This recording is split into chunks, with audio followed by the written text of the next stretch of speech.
States of America and to the republic for which it stands, one nation, under God, indivisible, with liberty and justice for all. I thank the gentleman for leading us in the pledge. Would now start with our opening statements. 4.5 million, that's the number of illegal aliens encountered by CBP officials just in the time since President Biden took office. 1.7 million, the number of illegal migrants that Joe Biden released into American communities. 2,378,944, the number of illegal migrants encountered by CBP on the southwest border in 2022. The highest number ever recorded in a single year in our nation's history. 251,487, the number of illegal migrants encountered by CBP on the southwest border in the month of December of last year. The highest monthly number ever recorded. 8,100, the average number of illegal migrants encountered per day on the southwest border in the month of December 2022. 717,660, the number of illegal migrant encounters on the southwest border in just the first 3 months of this fiscal year. 1.1 million, the number of known gotaways who have successfully crossed the southwest border since President Biden took office. 856, the number of migrants who died attempting to cross the southwest border during the past fiscal year. Again, the highest number on record. 98, the number of aliens on the terrorist watch list encountered on our southwest border during fiscal year 2022, yet another record set by the Biden administration. Remember when Mr. Mayorkas testified in front of this committee last Congress, and we asked him about the number on that terrorist watch list? I remember asking Mr. Mayorkas, at the time it was only 40-something. We asked him about that number. He said, what's the status of those individuals? And his response, I think, was astonishing to every member of the committee, both Republican and Democrat, when he said he didn't know. He didn't know if they were detained, he didn't know. This year, 38, the number of aliens on that terrorist screening database. Already this year. 193, the number of fentanyl-related deaths in the United States every single day. We're going to hear from Mr. Dunn and the heartache this causes families and communities, this fentanyl problem. These numbers make clear that the Biden administration does not have operational control of the border. Month after month after month, we have set records for migrants coming into the country. And frankly, I think it's intentional. I don't know how anyone with common sense or logic can reach any other conclusion. It seems deliberate, it seems premeditated, it seems intentional.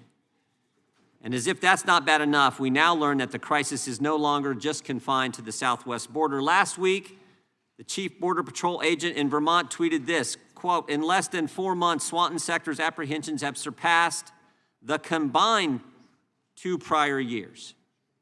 Just in the past 4 months, more than the 2 years combined beforehand. Make no mistake, the Biden administration is carrying out its plan. We all heard Secretary Mayorkas sat in front of this committee and said, we are executing our plan on the border. And we all heard President Biden say, we're trying to make it easier for people to get here. Well, they're certainly succeeding in that. Imagine the frustration that our border communities feel when they hear that the damage done to their land and to their businesses, the crimes committed by illegal alien trespassers, and the overwhelmed local resources that are all part of their own federal government's plan. Today, we will hear about some of the effects of Biden's open border policies on everyday Americans and the communities in which they live.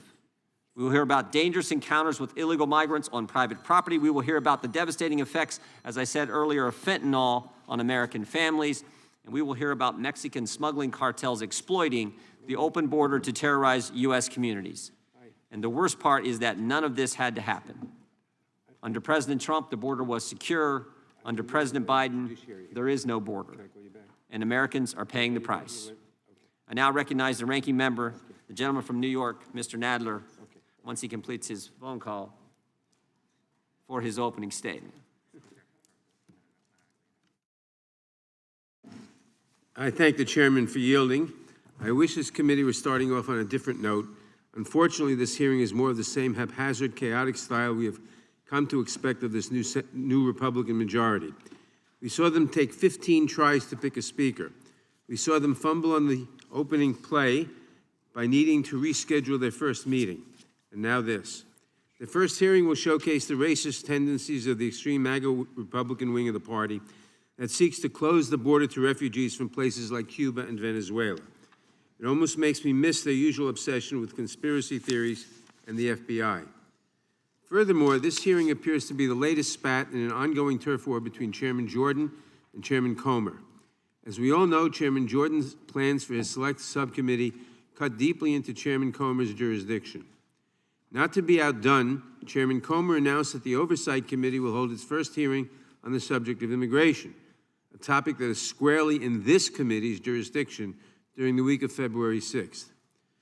Turning the tables on Chairman Comer once again, our majority hastily threw together today's hearing to ensure that we beat the Oversight Committee by a few days, without the government witnesses that the Oversight Committee had time to secure, of course. I suspect this hearing is also an attempt to distract from the fact that Republicans have failed to pass any meaningful legislation in their first month in the majority.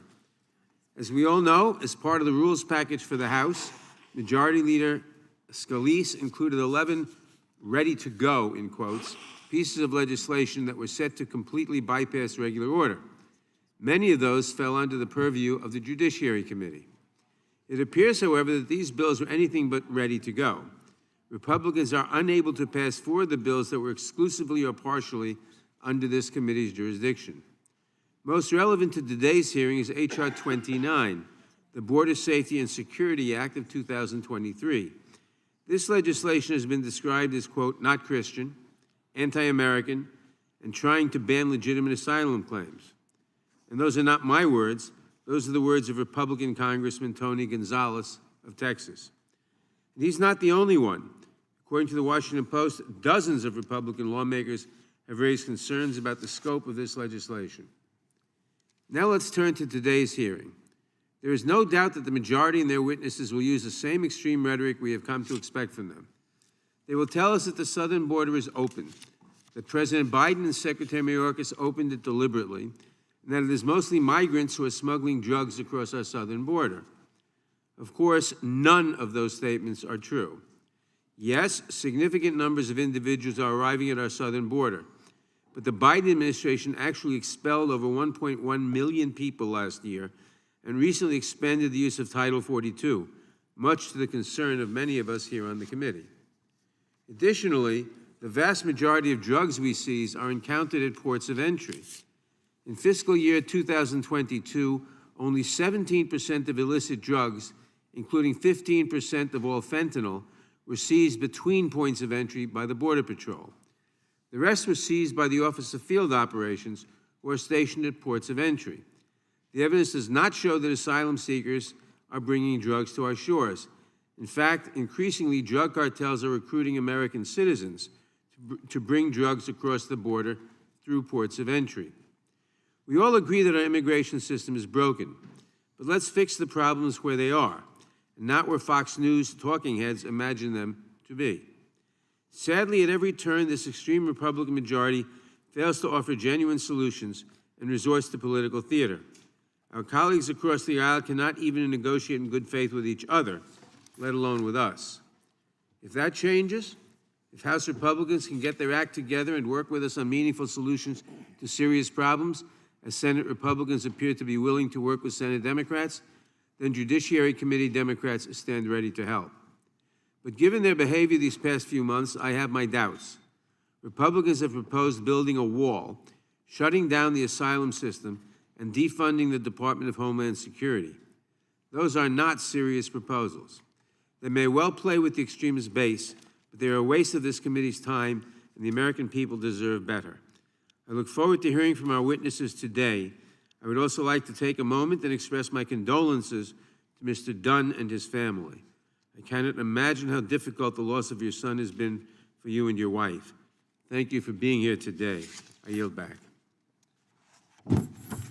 Thank the gentleman. Now recognize our witnesses for today's hearing. I want to thank them for being here. First, I I want to yield to the gentleman from Texas, Mr. Roy, to introduce one of our witnesses today. I thank the chairman. I wish that it were under different circumstances, but I am certainly proud to have a fellow Texan here willing to share the story that he is going to share with us here today. I visited at length with Brandon Dunn and his lovely wife, Janelle Rodriguez. They live in Hays County, Texas, where I live. They live a few miles down the road, and they have 4 children today, and Mr. Dunn will recount the loss of their son Noah last summer. They are a testament to wanting to get positive change out of a loss and working hard to do that. And I'm delighted to have them here to express what they're going to share about the impact of open borders.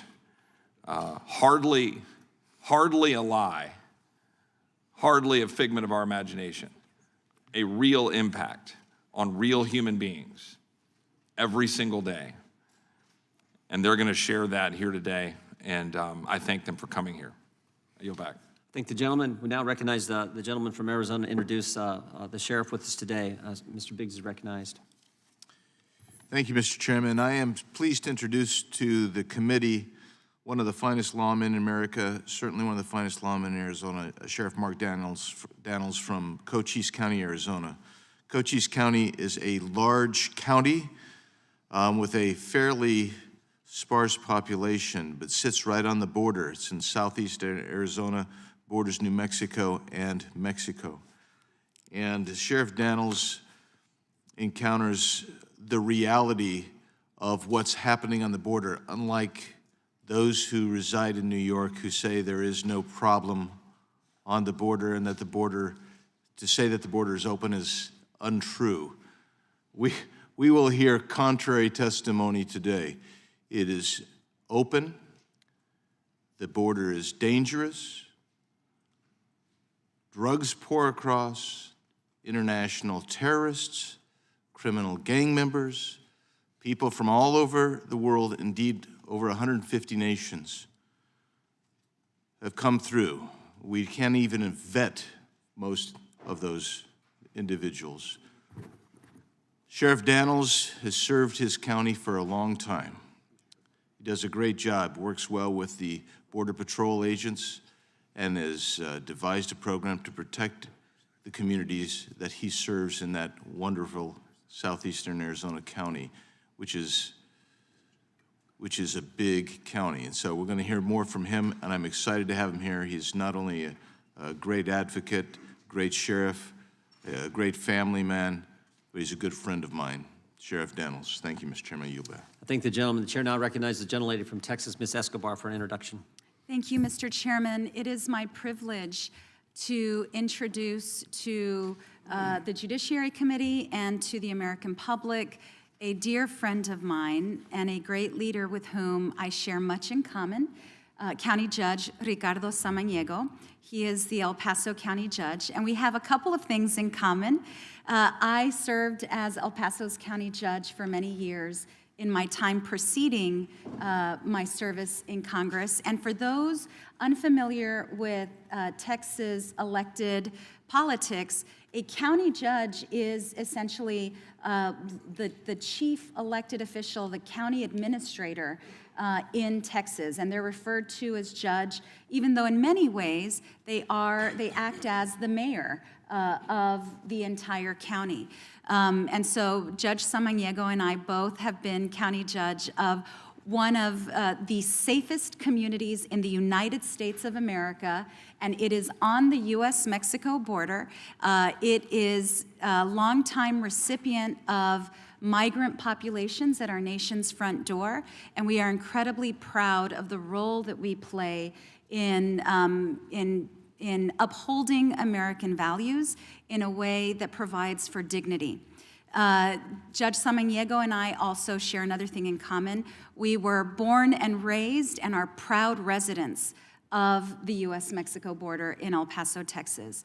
Judge Samaniego has done a number of things prior to serving in county government. He has been in small business. He has been in human resources. He has been, I think, in the juvenile justice world as well.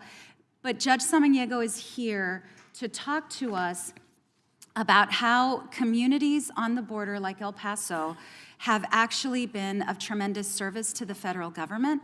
And when given the resources and support, they can be a great ally in ensuring that we preserve the humanity in our system that all of us should want.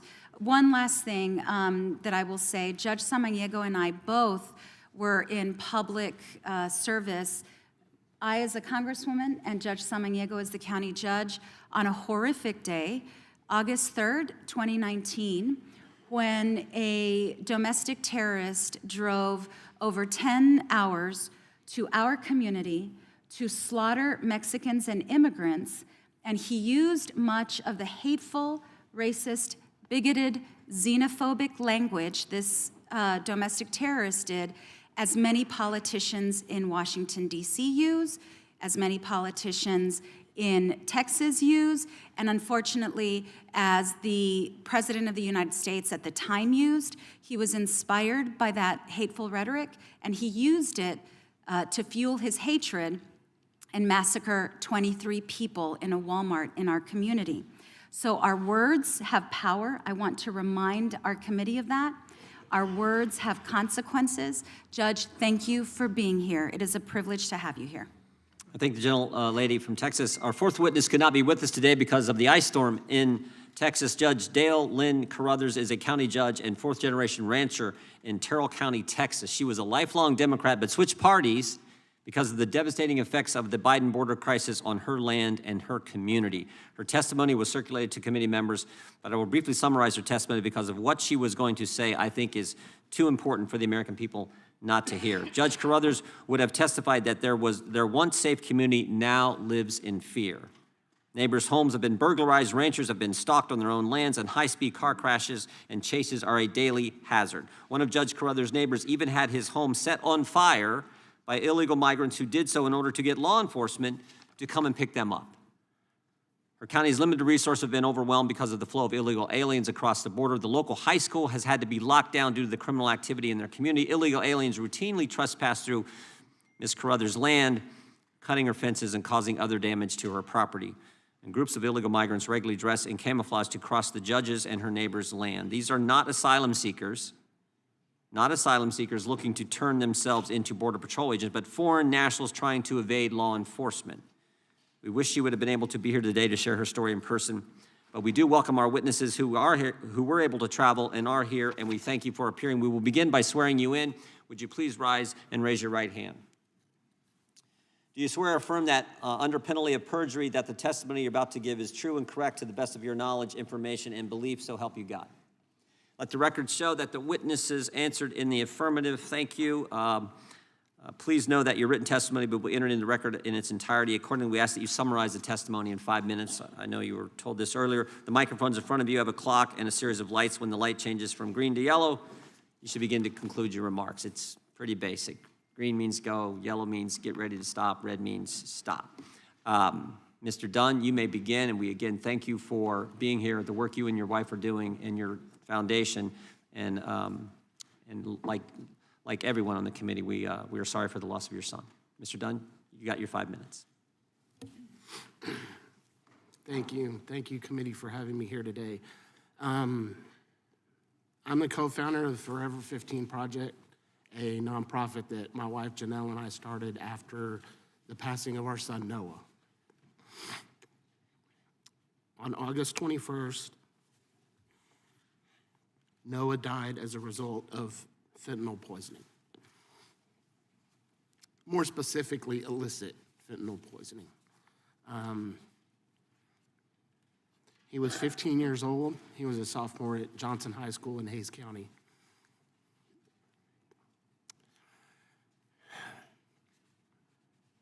He was murdered by a drug dealer selling counterfeit Percocet pills.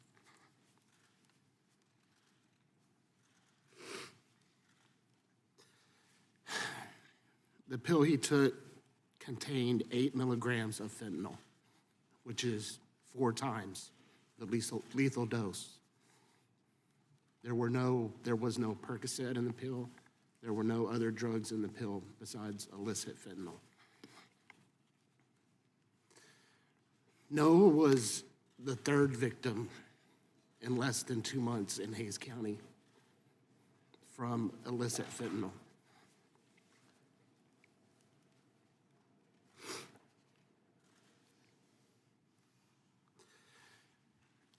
Kevin McConville, another Hays student, passed away from a counterfeit Xanax that contained illicit fentanyl. And Ryan Garcia, also of Hays CISD, passed away from a counterfeit Percocet pill.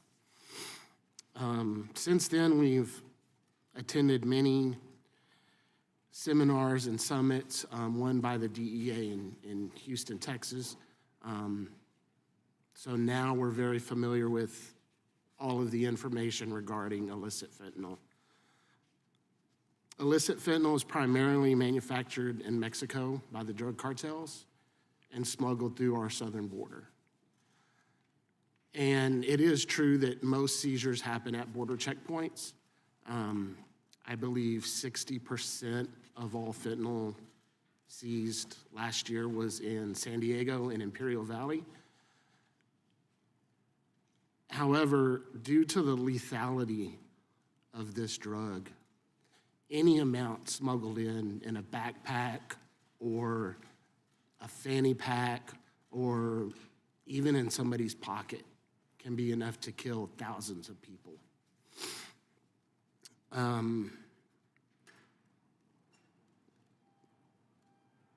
So as you can see, it's not just a border checkpoint issue. Any amount over, I would probably under 1 milligram could be lethal in some instances, but 2 milligrams is the most common number put out there. And without immediate medical intervention, a person is not likely to survive. That's how fast it kills.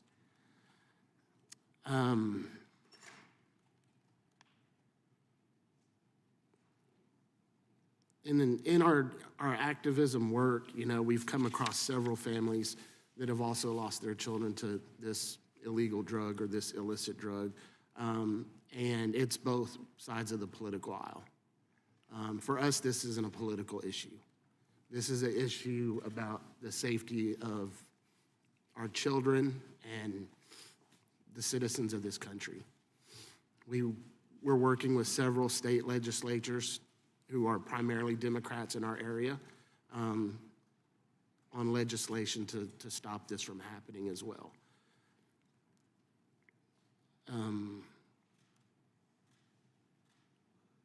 So it's a definite problem that's impacting our communities. I don't have time to read the names, but in the 5 months since Noah's passing,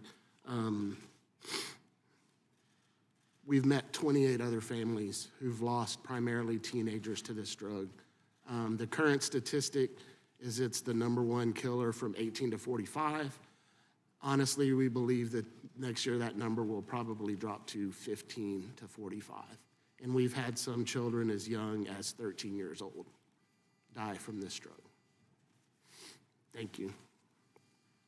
Thank you, Mr. Dunn. We appreciate you and your wife being here today. Sheriff, recognized for 5 minutes. Good morning, Honorable Chairman Jordan, Ranking Member Nadler, and distinguished members of this committee. I appreciate the opportunity to address this committee regarding the status of our southern border from the optics of a community and local law enforcement perspective. I have served our border communities for 38+ years, and prior to that as a member of the United States Army. I currently serve on national, western, and southwest border sheriff associations, and we have 3 objectives: public safety, national security, and humanitarian. In my submitted brief, I have shared with you all the overview of Cochise County and the history of our border. I have personally experienced the good, the bad, and the ugly of being a border county. Currently, this is the ugliest I've experienced. I am proud of our relationships with our local law enforcement partners, local, state, and federal, that serve our communities. To best understand my presentation is to understand we were over 2 years ago. My county was one of the safest border counties based on our collective government efforts, messaging, and yes, enforcement operations supported by the rule of law. What's the direct impact to my county? My citizens and law enforcement address mostly gotaways, the fight and flight syndrome in my county versus those giving up. 100% camouflage migrants being illegally smuggled by the cartels with the price tag of per undocumented alien begins at $7,000 and up. These smugglers include juveniles being recruited via social media by the cartels, border-related bookings, detention costs within my jail in calendar year 2022 was $4.3 million, absorbed by my local and state taxpayers. Border-related crimes are at an all-time high. Death, murder investigations, aggravated acts against my citizens, failure to yields, search and rescue, plus recoveries, and yes, assaults against law enforcement officials. My deputies have been placed in life-threatening scenarios as the cartels show no regard for my citizens and those that wear a badge. Agents, troopers, deputies, and officers are addressing dangerous scenarios and criminals as a direct result of an open border being exploited by the criminal cartels for violence, fear, and greed.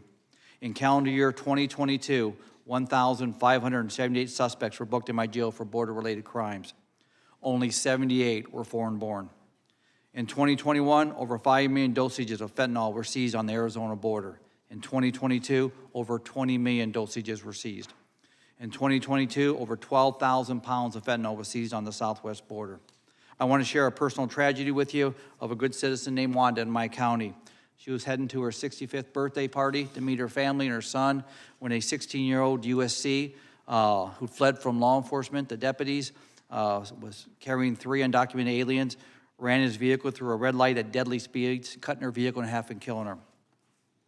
In closing, my fellow sheriffs and I have tried to partner with this administration to include the President of the United States with high hopes to share a collective message, a collective action plan, support the rule of law, prioritize our southern border, and provide updates reference community impacts and concerns with little to no success. By allowing our border security mission and immigration laws to be discretionary, these criminal cartels continue to be the true winners. Their exploitation of mankind is simply modern-day slavery, allowing thousands of pounds of illicit drugs into our country and that continue to erode core values of families, schools, and subsequently killing an average of 300 Americans every day is unacceptable at any level. Experiencing migrant deaths without a reasonable process why members of U.S. Congress and this administration intentionally avoid reality is gross negligence. Our voice of reason has been buried during what I call intellectual avoidance by this administration and, yes, members of U.S. Congress. Communities have been neglected and banded to rely on our own local and state resources to address border that is in a crisis mode. Our southern border, against all public comfort statements out of Washington, D.C., is the worst shape I've ever seen it. When I look at public safety, national security, and humanitarian on our southern border, this is the largest crime scene in this country. The morale of agents is extremely low, and the collective frustration is very high amongst law enforcement at all levels, and most important, the citizens of my county. With the recent efforts to cancel Title 42, this only serves to complex a border that needs immediate immigration reform by U.S. Congress, but most important, needs to be secured. I'm a true believer that Customs and Border Patrol are the experts of border security, while sheriffs and police chiefs are the experts of community. Together, this is a recipe of success for all communities. I will leave you with this final statement. We all serve the priorities of Americans based on our shared oath of office to keep them safe, enhance their quality of life, and support the rule of law, absent political affiliation or the concern of re-election. I ask each one of you to reflect on this statement as you make your next decision to vote. Once again, I thank this committee for the invitation and opportunity, and now stand ready to answer any questions here in a few minutes. Thank you, everybody. Thank you, Sheriff. Now recognize Judge Samaniego. I think I got that right. Judge, thank you for being here. You got your 5 minutes. Just hit your mic. Members of the Judiciary Committee, thank you for inviting me to testify. My name is Ricardo Samaniego. I'm an elected county judge of El Paso, Texas. Judge, can you pull that a little closer? Would you? Pardon me? Pull that a little closer. There you go. Thank you. Okay. El Paso, Texas, one of the safest, largest communities in America and the veterans capital of the USA, where I serve a population almost 900,000 residents in a metroplex consisting of El Paso, Texas, Ciudad Juarez, Mexico, and Las Cruces, New Mexico. These three cities form a combined international metropolitan area of 2.7 million individuals and constitutes the largest bilingual and binational workforce in the Western Hemisphere. I would like to start by emphasizing that over 4 years ago, Customs and Border Patrol requested the assistance of myself and other local officials. I believe we truly stepped up to the request and facilitated their internal processes. El Paso, Texas has been the epicenter of the migrant surge both recently and nearly 4 years ago when border communities such as mine were faced with unprecedented numbers of migrants who were seeking to enter our country through El Paso. We have learned how to safely, humanely, and expeditiously treat asylum seekers who pass through our community on their way to unite with sponsors. I'm here today to share the El Paso story, a success story which strikes delicate balance between security and compassion. However, before I tell you the story, I must disabuse you of information which I personally know to be false. There is no open border in El Paso. Immigrants seeking asylum largely present themselves to Border Patrol for processing. El Paso is required to abide by the same immigration laws that other border communities must follow. There is no invasion of migrants in our community, nor are there hordes of undocumented immigrants committing crimes against citizens or causing havoc in our community.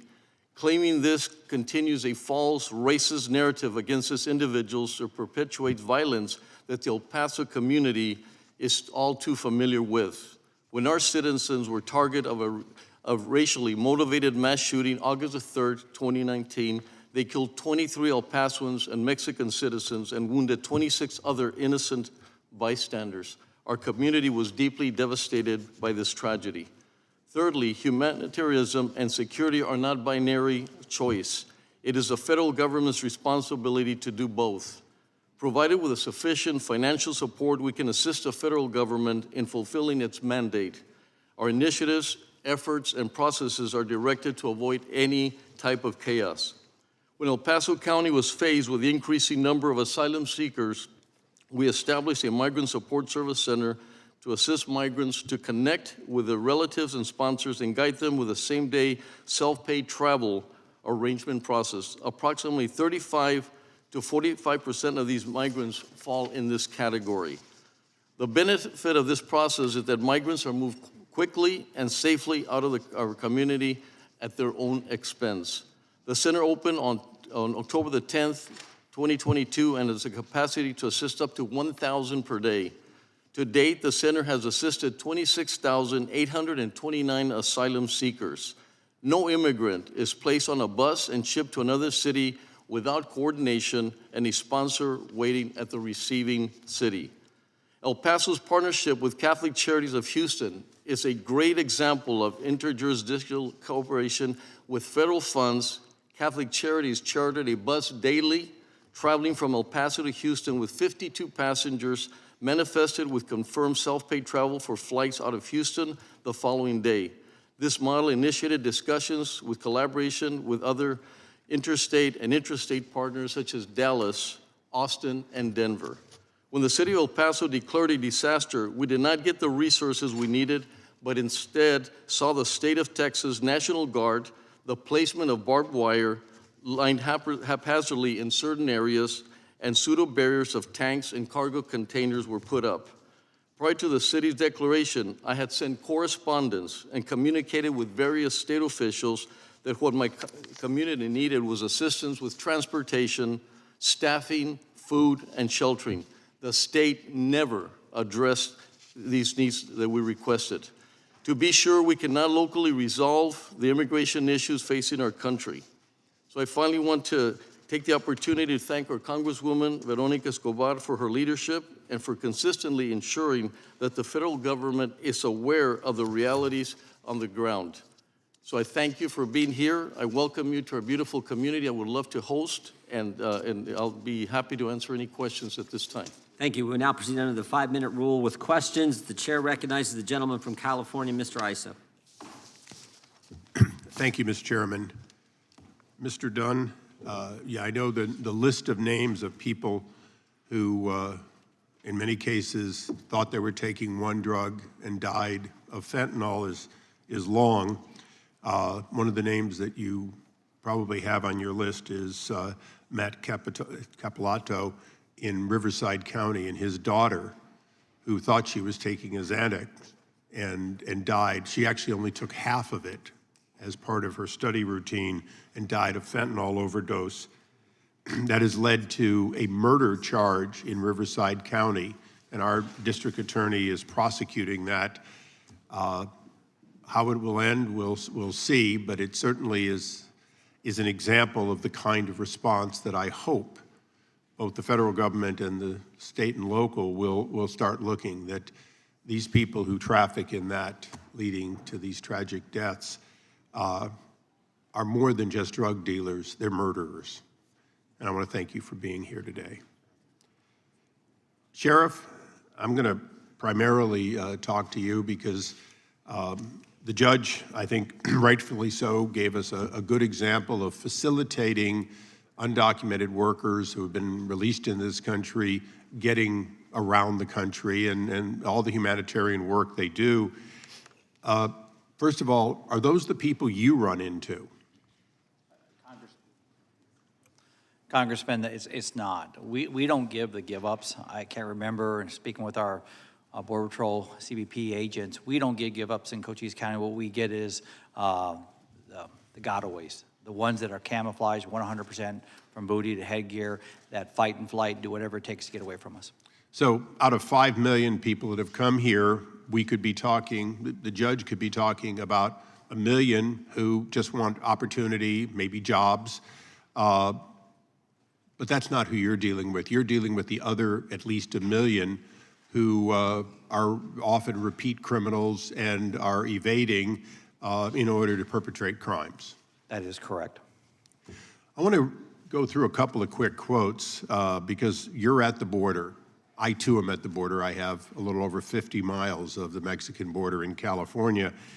And so these quotes are particularly important to me. The Secretary of Homeland Security said, "The border is closed, the border is secure," in March of 2021. Was that true then? No. Is it true now? No. He additionally said, "We are working day in and day out to enhance its security." He said that November 16, 2022. Had you seen that kind of improvement? No, I have not. You haven't as of today. Just a few days ago, he said, "The border is not open." Would you agree with that? No, and if I could support that statement also, the majority of people, just to give an example, we have an interdiction team that goes out almost daily. Yesterday, they were out for their shift, had 15 smuggling events. We had a media crew riding with them yesterday. And the majority of people we talk to, the migrants that have been smuggled, which I call modern-day slavery, what they're doing to these people, they tell us the reason they're here is because President Biden and the welcoming sign. Now, the Vice President said just a few months ago, the border is secure. We have secured the border. Would that also be inaccurate? Yes, it would. Now, a lot of people talk about the Trump era versus now. Is it fair to say that it got better, but it was still a difficult time for you even then with some of what you were dealing with at the border? Yes, after 38, almost 48 years of working this border, I've seen the good and the bad, the ugly. It was better under President Trump. This is, like I said, this is the worst I've seen, mainly because of the aggression by the cartels and the aggravated acts toward law enforcement in the community. And I want you to take the remaining time and just tell us that difference between the Trump era and now with the border wide open. What does it do for your ability to provide law enforcement for other purposes to your county? Well, with the amount of arrests we had in 2022, our border population, or border crimes that's been arrested and booked in my jail, equates to about 40 to 44% of all the population in my jail. You equate that back into the patrol side of it for the troopers, the local law enforcement, sheriff's office. We're spending a lot of time keeping our community safe, diverted from the normal stuff that we do, the proactive stuff, into addressing border crimes. Thank you. Mr. Chairman, I yield back. Gentleman yields back. The gentleman from New York, Ranking Member Mr. Nadler, is recognized. I thank the chairman for yielding. Mr. Dunn, again, I want to express my sincerest condolences to you and your family and I want to thank you for being here today.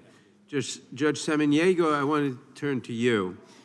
Thank you so much for coming today. Having a witness who has grown up and lived on the border is so imperative. Your knowledge and lived experience are invaluable for policymakers here in Washington. Unfortunately, the Republican majority seems interested only in showboating.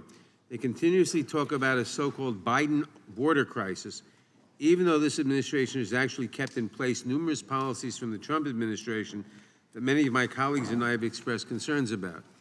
Judge Samaniego, in your testimony, you note safety and compassion are not mutually exclusive. I think this is a very important point. As Republican Representative Tony Gonzalez stated over the weekend, border security and immigration are two separate topics.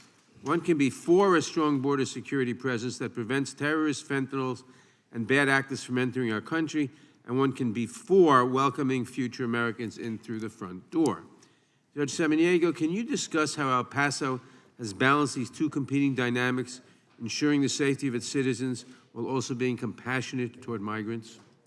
Thank you. One of the things that we recognized is our collaboration. We're not reacting at this point. We've been working 4 years. Almost every Friday we meet with law enforcement, we meet with Border Patrol, the diocese, the NGOs, and we know that by doing what we do right, the whole nation benefits from that. If we do not process the migrants properly, then it falls on other cities. I think El Paso is extremely, focused on the fact that we're not a community, but a part of a nation. And if we do not do the right things, then New York gets hit, and other communities get hit simply by the fact that there's an unorganized process. Our strategy is really very organized, very compassionate, and making sure that we get individuals in the right place at the right time. And so when we have someone like from New York that comes to El Paso, the mayor, to tell us to help him through this process, obviously, that's why we're there. Our impact is not just on our community. Our impact, I believe, it's on the values of our Constitution, the values, in my case, as a Democrat, and we make sure that we're helping the rest of the country. We don't do things right, and I can guarantee you that the impact is going to fall on the other cities around the country. Thank you. We keep hearing from our Republican colleagues that the border is open and that Biden caused this crisis. Could you comment on this? Well, we don't see that. We process every individual that comes through. We make sure we coordinate. We get a lot of information.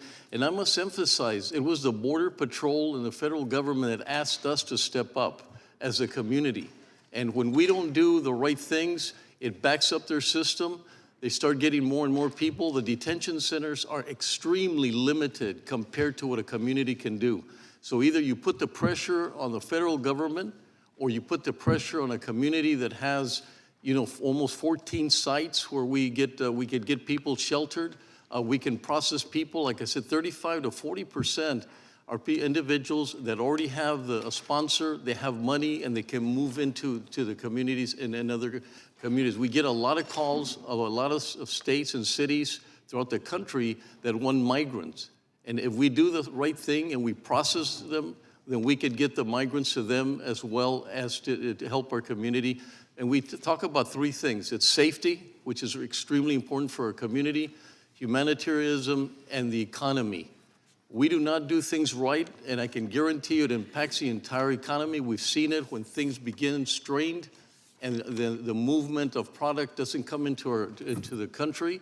We get hit extremely hard. We get a lot of calls about not moving traffic properly, and we're one of the largest movers of products in the whole country. So we do things right, and I feel that everybody gains from our efforts. Thank you. One of the topics you touched on in your testimony is the need for all levels of government and nonprofits to work together to effectively process the migrants who are crossing the border. Do you have a good relationship with Immigration and Customs Enforcement and Customs and Border Protection? And can you discuss how often you coordinate with them? Every once a month we help. Well, one of the missing elements is that we don't get support from the state. And if we had the three, you need the local government, you need the federal government, and the missing component, and because of political reasons, we don't get that third part of the stool. And that is extremely, extremely important to us. We need their support. We don't need militia. We don't need policing. Our strategy has been extremely effective without using law enforcement, and we've suffered tremendously by not having the proper support from the state government.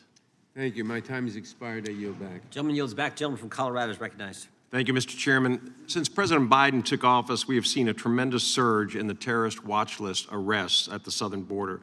There were 2 terrorist watch list arrests in fiscal year 2017, 6 in 2018, 0 in 2019, 3 in 2020. In 2021, President Biden's first year in office, terror watch list arrests surged to 15. In 2022, there were 98 terrorists arrested at the southern border. In this fiscal year so far, there have been 38 arrests.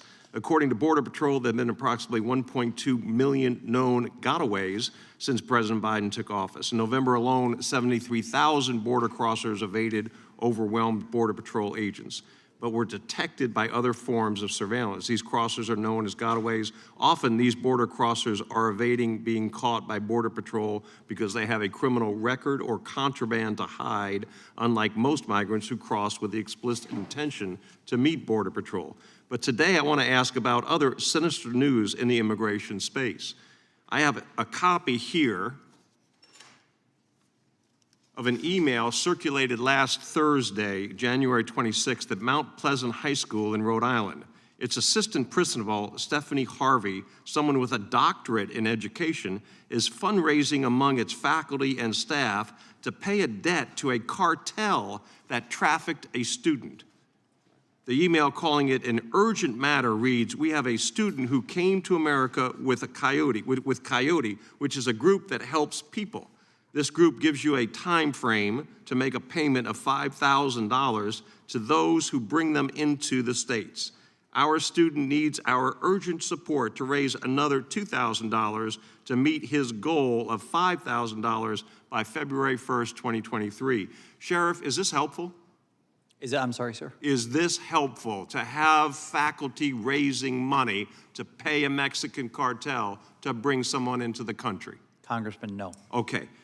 The ranking member said that many of President Trump's policies have been continued. Is the fence continuing to be built on the southern border? No. Is the Remain in Mexico policy being continued? No. Is the agreement with the Northern Triangle countries to immediately deport illegal immigrants who come into this country, has that policy been continued? No. Sheriff, let me ask you something. We now have in this country 2 million individuals who have gone through the entire process and have been adjudicated for removal. In other words, they came to this country, they applied for asylum, they weren't entitled to asylum, they came here for economic reasons, so they went through, they had due process, they have been adjudicated, they have been ordered removed, and the President of the United States has instructed ICE not to seek those individuals and remove them from the country. 2 million. What's the impact of an order like that in terms of welcoming people who are coming to this country for all the wrong reasons? Well, Congressman, that's one of the things that has changed with the 2 administrations that I've seen is the former president had a very strong message. When you say former president, President Trump? Yes, sir. That if you come to the country, you break our laws, there's consequences. Under the current one, that's not being, the rule of law is not being fulfilled. Okay, and I guess just to further that a little bit, the impact on individuals that are considering coming to this country, when they know if they come to this country, there's going to be a consequence, a negative consequence for them, or, and I'm not even talking about a welcome mat. We welcome immigrants to this country. We welcome people who want to go through the process the right way, who want legal immigration. But when they know that they're coming to this country and there is no consequence to come to this country illegally, and even when they lose in court and they are ordered removed, the United States won't remove them under this administration, and there is this hope for an amnesty program to go through Congress or informally, as President Obama did, and this president will probably do the same thing, issue an executive order with the stroke of a pen to give people amnesty. What is the impact on people being attracted to this country for all the wrong reasons? Well, Congressman, there's a couple. Number one is they keep coming, and we're seeing that on the border. Number two, it's a fracture of our rule of law, the oath that I take, you all take, and share it. And last but not least is it's an insult to all law enforcement, state, local, and federal, trying to do our best to secure this border. Thank you. I yield back. Thank the gentleman for yielding. Sorry, Mr. Chairman, I have two articles that I'd like to offer for the record. One from Fox News, published January 28th, and another one published December 1st. Without objection, they'll be entered into the record. The chair now recognizes the gentlelady from California. Thank you, Mr. Chairman. First, let me just thank you, Mr. Dunn, for your compelling testimony and offer my deepest sympathy and prayers for your family and your lost son. All of us feel that way on this days. I just, it's important to note that I think every member of this committee wants to have order at the border. We want laws that can be enforced, but we also need to take a good look at really what's happening. And if you take a look at who's coming into the United States without benefit of a visa, it's a mix. Some individuals are coming from communist countries like Venezuela or Nicaragua or Cuba, and they're coming to seek asylum because they've been persecuted.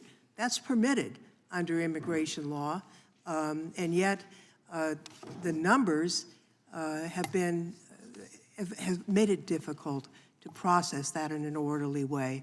Some are coming, just like my grandparents, because for economic reasons. They want to have a better life for them and their family, and there's really, in most cases, no way for that to happen in a lawful manner.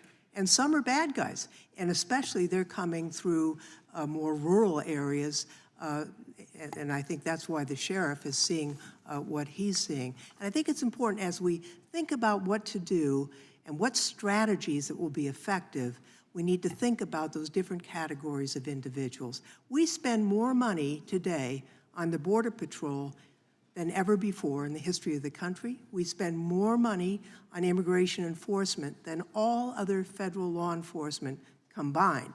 So it's not as if we're unwilling to pay for enforcement, but I note that the wall that some feel will be the answer, on average, was breached last year once every 11 minutes. It was breached over 4,000 times. So I don't know that that's really the answer that people think it is. Now, taking a look at the Cubans and the Nicaraguans and the Venezuelans, for example, the administration created a parole program just recently for a safe and organized process for migrants seeking protection as asylum seekers. And when they did, the number of people coming irregularly dropped. My understanding is that between the ports of entry, individuals seeking asylum from those countries dropped 97%. And if you put yourself in the place of that individual, if there's a way to get safe haven, you're going to take that rather than risk your life, walking through the jungle. What we don't have is reform of the immigration laws that would give some opportunity for people seeking economic advancement to have a hope that that could happen. And I think that's really on us, on the Congress. In this last Congress and the Congress before that, we had a Farm Workforce Modernization Act. It got broad support, a big bipartisan vote in the Congress. It died in the Senate. But we know that more than half the farm workers in the United States are undocumented, and yet we need farm workers in the country. If there's a way to have an orderly system, I think that would help us a lot as a country. And so we all want order at the border. We want, a humanitarian crisis is not best solved at the border. We need to take a look, and I've urged that not just the United States, but other Western Hemisphere countries work together to try and bring stability to the 3 countries in Central America that are really the origin of many of those fleeing. And we have not succeeded at that. So let me just close with this, Judge. You've seen the people coming in to your city. Have you, why are they coming to the United States, the people that you've met in your city? Well, they're extremely passionate. I wish most of our citizens had the passion and the desire to be in our country like they do. I've heard a lot of different stories. One of them is the fact that they stand up for their rights in their country, and then they're persecuted because of that.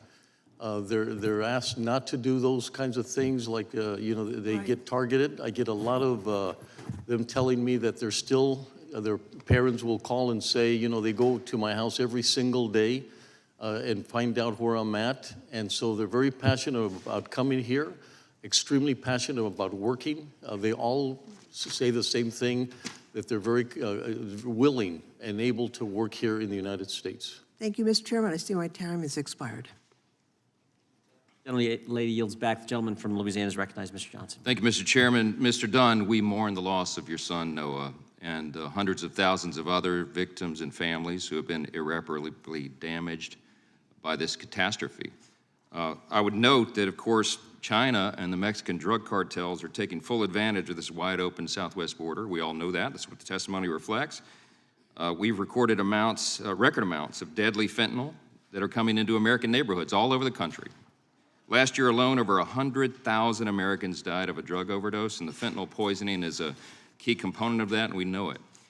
My questions are going to be for the sheriff, but I just want to recount a couple of facts here so that everybody back home can take account.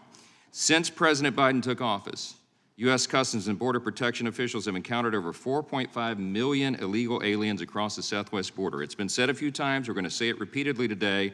The number is disastrous. If we do not have a border, we do not have a nation. We cannot maintain our sovereignty and security if we don't have a border. But nearly 1.7 million of those illegal aliens encountered across the southwest border have been released into America's communities. They're coming into my community, my state, and all of ours. It's all over the country now. During fiscal year 2022, CBP encountered 2,378,000 plus illegal aliens, the most in any single year. That broke the record from 2021, which is the second largest number. Just during December 2022, CBP encountered 251,487 illegal aliens crossing the border. It's the highest number ever encountered in a single month. The point is, this gets worse and worse and worse. And why is that? Well, because the Biden administration has been reversing the vast majority of the Trump administration's successful border enforcement policies, and they are systematically, they are intentionally, Secretary Mayorkas and his administration, they are dismantling immigration enforcement. They are encouraging illegal immigration, encouraging it, inviting people to come here. That's been happening for the last 2 years. It's beyond refute. That's what the evidence shows. That's what everybody can see who cares to pay attention to this. They've terminated the construction of the border wall.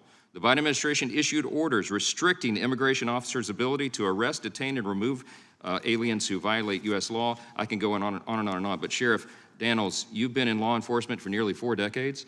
You testified, you gave some very compelling testimony this morning about all the problems that you've encountered. And the question is, have you tried to share those concerns with the Biden administration? And if so, how did the administration respond?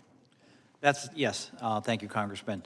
We actually have, on behalf of National Sheriff Association, I chair border security for national sheriffs, but our national sheriff senior leadership has attempted through letters to reach out to President Biden. He's been invited to our events with major county sheriffs, western sheriffs, southwest border, and national.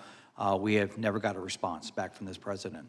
In fact, I was told just a couple months ago, he's the first president not to meet with sheriffs in this country. And he still has not to date, to my knowledge. Second to that is we did meet with Secretary Mayorkas. We reached out. I assembled about a dozen sheriffs. We met in El Paso. We sat down with the secretary. We gave him a 16-point action plan to share, to look at, we thought were common sense, humanitarian and public safety, national security objectives built within that. Never heard back. I asked the secretary where that plan was, what they were going to do with it. He asked me what plan. So long story short is we've never got a response back from the secretary. It's an absolute dereliction of duty. It is inexcusable. And because of Secretary Mayorkas and the Biden administration's abandonment of any semblance of security on the border, what policies or procedures have you had to implement to cover for that? Well, again, it goes back to where the honorable judge is talking about the absence of the state. We have the absence of the federal government. One thing I'll say, I think it's important to your question is, I work with many Border Patrol agents, federal agents, and to date, I have not heard one say that it's working. The morale, the frustration they feel, the frustration we feel, and let's not forget, we all serve communities in this country. We've had to step up our game. Again, when you look at 40 to 44% of all your crime is coming through the border. In my rural county, I don't have the pleasure of the resources like El Paso, which is urban in nature, that we've had to step, and thanks to Governor Ducey and our state legislative folks, the $4.3 million, they're helping me pay those bills. In a rural county, that's a huge impact. When it comes to our interdiction teams, our camera system, you name it, the state's helping us. I'm out of time, I yield back, but I thank you for your service and all those brave men and women who are serving in that impossible Congressman. situation. Yield back. Gentleman yields back. The gentleman from Georgia, Mr. Johnson. Thank you, Mr. Chairman.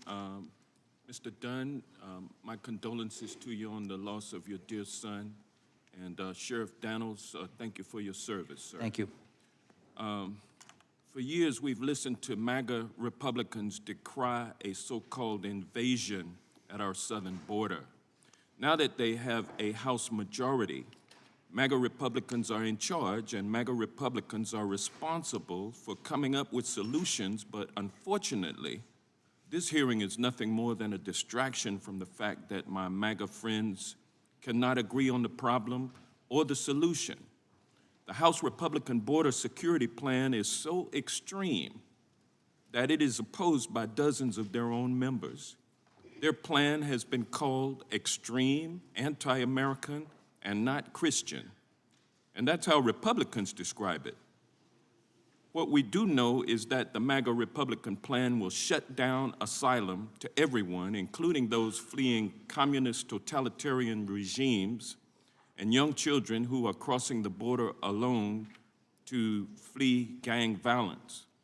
This draconian and cruel policy will only diminish America's standing in the world. Meanwhile, President Biden has shown that we can lower the number of unauthorized border crossings while still treating migrants with dignity and humanity. Immigration is much more than a scary B-roll on Fox News or inflammatory Twitter posts.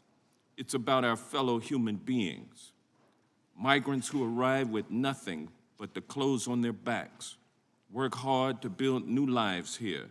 Indeed, immigrants are important for our communities and our economy because of the skills they bring to the contributions that they make to our society. New Americans in my district are small business owners who pay their taxes, enrich our neighborhoods, and help newer members of the community.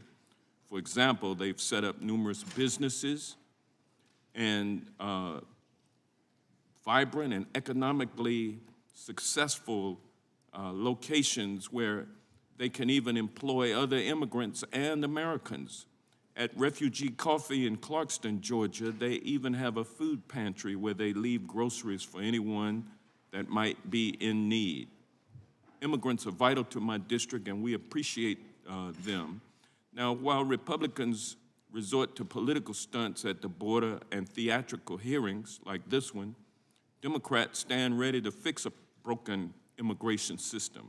We have a responsibility to act, and we stand ready to work with serious Republicans to pass meaningful solutions. Judge Samaniego, thank you for being here. I'm fortunate to be traveling with my colleague, Veronica Escobar, to El Paso tomorrow. What can you tell me that we should be looking for on our visit tomorrow?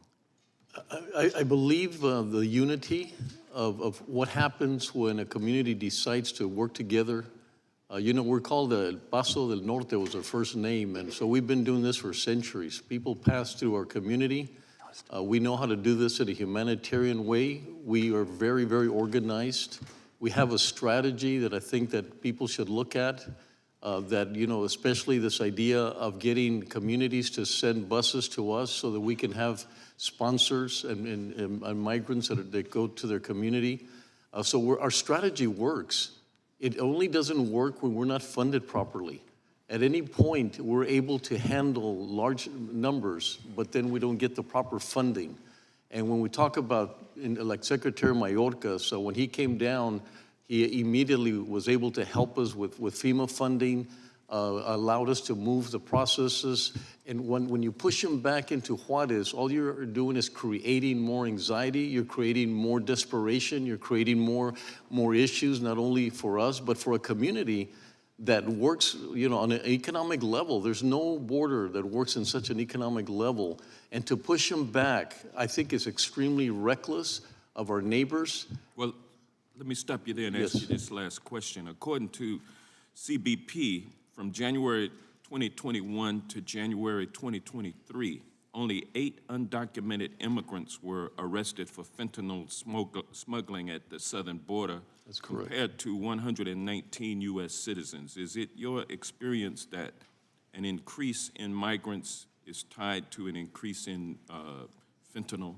We haven't seen that because, first of all, they come with very little things. I mean, they get a backpack, they get, you know, they're carrying things that are very easy, they're vetted very properly. Not only are they vetted with Border Patrol, we vet them as well. We vet them at the shelters, so we're constantly looking for that. We're taking care of the nation. We're not gonna allow someone to bring drugs in and unwittingly. I mean, we're gonna do everything possible to be part of that process. Gentleman's time has expired. The gentleman from Arizona, Mr. Biggs. Thank you, Mr. Chairman. Mr. Dunn, you and your wife, thank you for being here today. Appreciate your testimony and your willingness to share your experience and express my sympathy and condolences to you, and appreciate the work that you're doing now. I want to just clear 2 things up briefly, though. The figures just cited by my colleague from Georgia are ports of entry only and do not reflect between ports of entry arrests for fentanyl transportation. So please don't ever let the facts get in the way of a good narrative from the other side. Not only that, when the gentlelady from California said she supports an orderly system for legal migration, we have an orderly system for legal migration. That's why 1 million people are brought in legally every year. The numbers that you hear are between the ports of entry, because that's where CBP operates. So when CBP talks about the number of encounters being 4.5 million, that's between the ports of entry. Sheriff Daniels, how big is your county? It's just under 6,300 square miles with 83 miles of international border. And what's the population? About 125,000. How many NGOs do you have that deal with the flow of international or illegal migrants coming across? Maybe 1 or 2, 3. Most of them come from outside, not within the county. I know Yuma County has 1. Yeah. So that's interesting. So when we look at this, are your deputies ever dispatched to deal with criminality or situations involving illegal aliens? On a daily basis, yes. How often? How many times per day? Throughout the day, usually when I check on them, they're in some kind of issue with border security or immigration, and when I go home, I hear calls. I mean, it's throughout the whole day. What sorts of dangers does your department and your deputies specifically encounter because of these interactions? Well, the biggest thing we're addressing right now is out of the 1,578 people that came to my county, 1,500 were U.S. citizens coming down to commit international crime. Based on greed, they're getting paid $3,000 per person to drive them 3 hours north up to Phoenix, Arizona, in your neck of the woods, Congressman. It's a game of greed, but when they get in those cars, they pick them up along the highways, they take off at 100-some miles an hour. That's resulting in death. It's putting my citizens in risk. We see it almost every day in my county, and that's been deadly for us. So if I understand what you're saying, cartels are recruiting American citizens from as far away as the Valley of the Sun, the Phoenix area, to come on down and transport people who have illegally entered the country up to Phoenix for further distribution throughout the country. Congressman, that's correct, but to take it one step further, from the United States, we get them from the Midwest, we get them from all over. We have a map where we get them from in our office.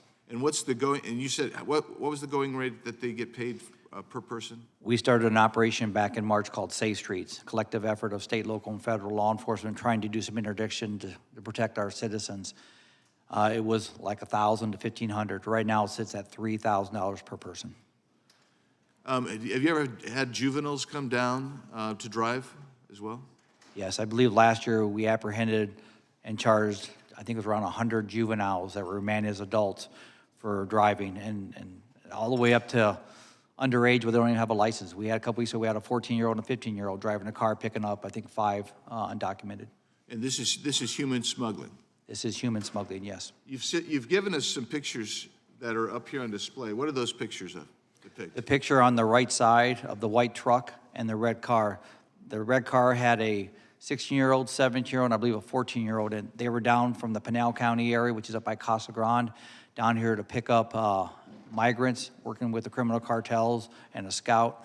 The car saw one of my deputy sheriffs, took off at a high rate of speed, hit the white car, and then crashed. All 3 were in critical condition, and then were ejected from that vehicle. And this other one?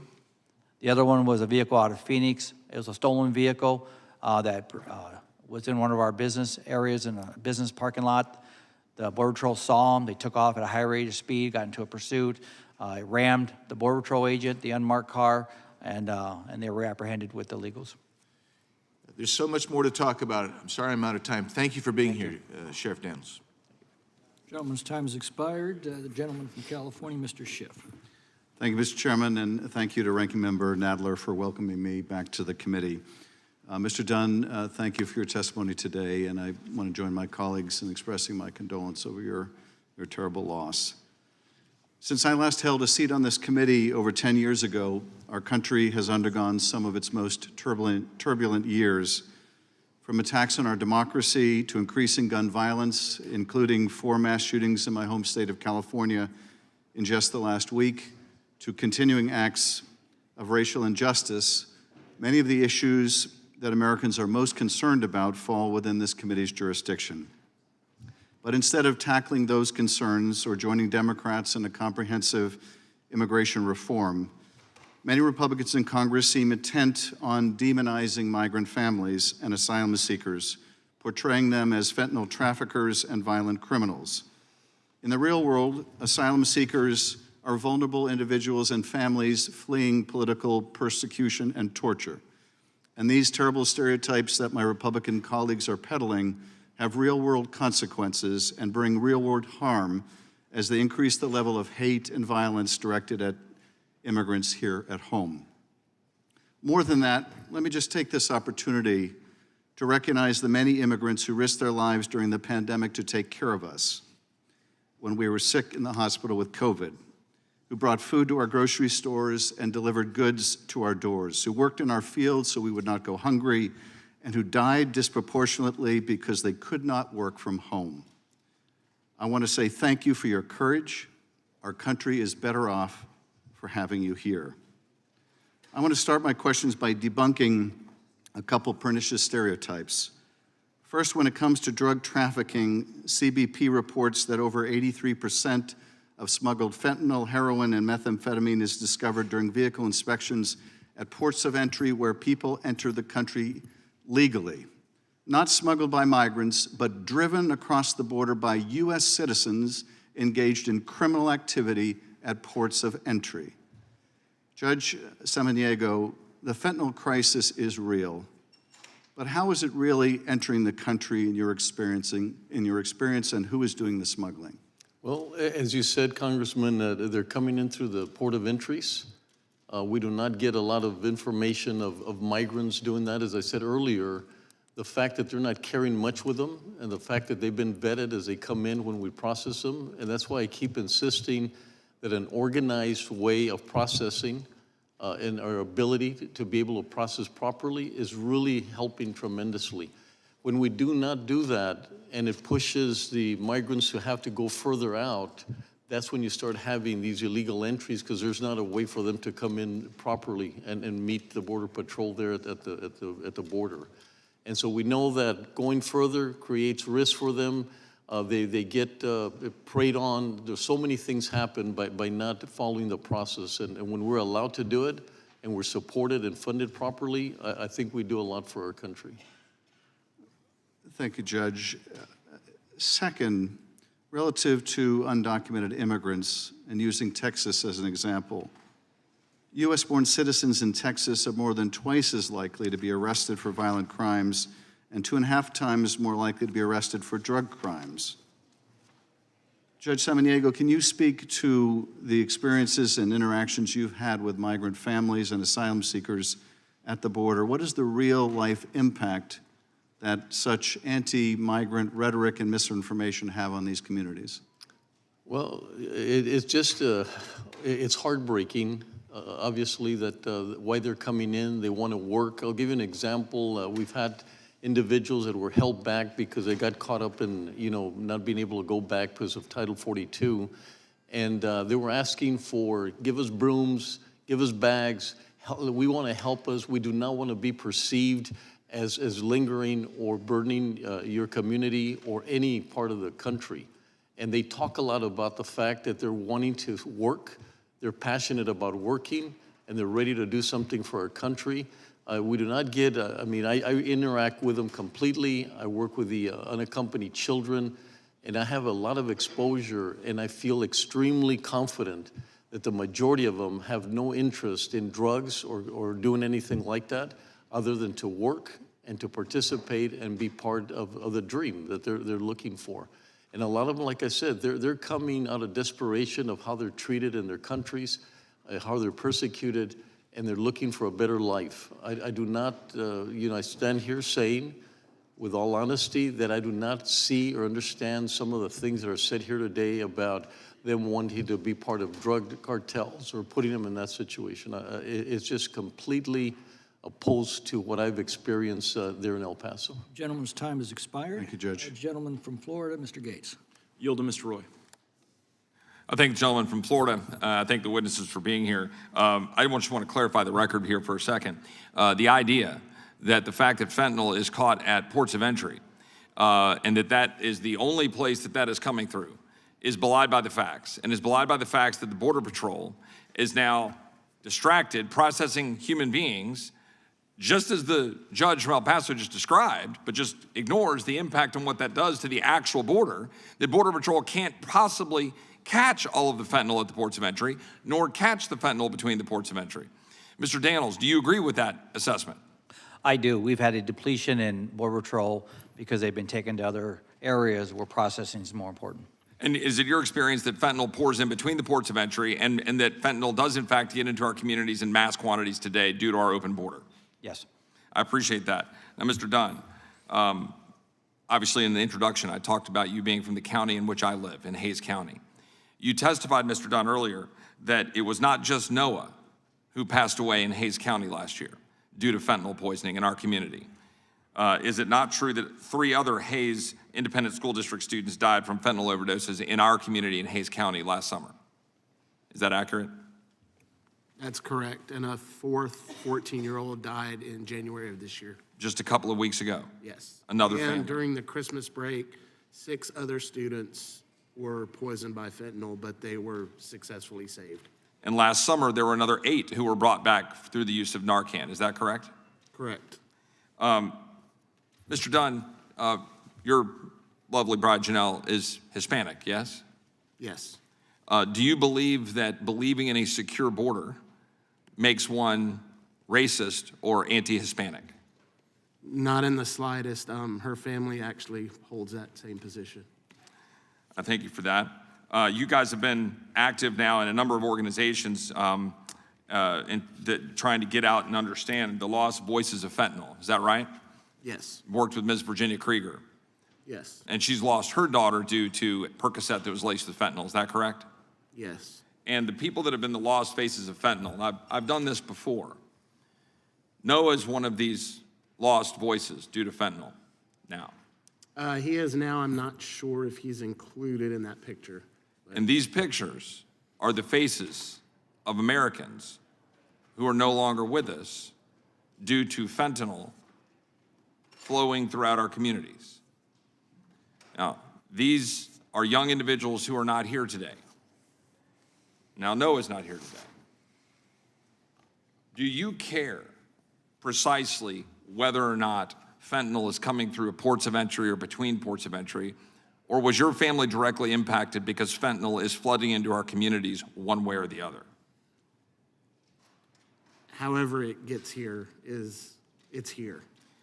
And in your experience talking to other family members and talking to law enforcement personnel, is it your observation and belief that the overwhelming flood at our borders, distracting Border Patrol from being able to carry out their duty to stop the flow between the ports of entry or do inspections at the ports of entry, is resulting in more fentanyl pouring into our communities that is then resulting in the death of Americans and, in fact, the death of migrants in the process? Yes, most of the fathers that I speak with that are not as vocal as the mothers, the common thing they've expressed to me is to come up here and let people know that it's a border issue. It's not an immigration issue. It's flooding across the borders because there's a problem at the borders. In your communication with families who have lost loved ones due to fentanyl poisonings, do you believe that it is an imperative that this country's federal government, who has a constitutional obligation to secure the border of the United States, do so in order to ensure that we stop the flow of fentanyl and dangerous and illicit narcotics into the United States, resulting in the death of Americans? Yes. Do you believe that if this country adopted policies that enabled us to restrict and stop the flow of fentanyl, and that includes ensuring that we have no longer a flood of human beings at our border, while still maintaining asylum laws and protecting people who are being persecuted under actual threat of persecution for their religious and political beliefs, do you believe that stopping the flow of individuals, enabling Border Patrol to stop fentanyl, that is a critical imperative, and if that were adopted, would help save lives like Noah's? I do, and most others that I talk with feel the same way. Thank you, Mr. Dunn. Thank you, Janelle. I yield back. Time has expired. The gentleman from Rhode Island, Mr. Cicilline. Thank you, Mr. Chairman. Thank you to our witnesses, and particularly thank you, Mr. Dunn, for being here. And I, too, join my colleagues in expresses our condolences for your unspeakable loss. Mr. Chairman, the House Republican Border Security Plan is one of the most extreme stances this body has seen on immigration in recent history, and that's saying something. It's so extreme that dozens of Republican members oppose it, and some have even called it un-American. The Republican plan would effectively shut down asylum, including families fleeing communism, totalitarian regimes, and unaccompanied children desperately seeking refuge. This is not only a moral failing to asylum seekers fleeing persecution, it also defies existing laws. We have obligations under international agreements and U.S. domestic law to accept and protect asylum seekers.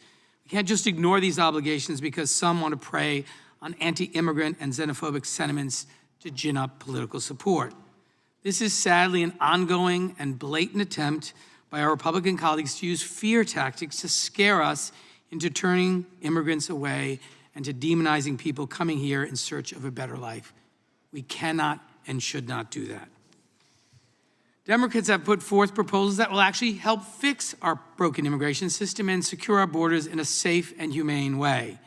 We've proposed legislation that addresses the root causes of migration, improves border security, and creates additional legal pathways for people to enter the United States.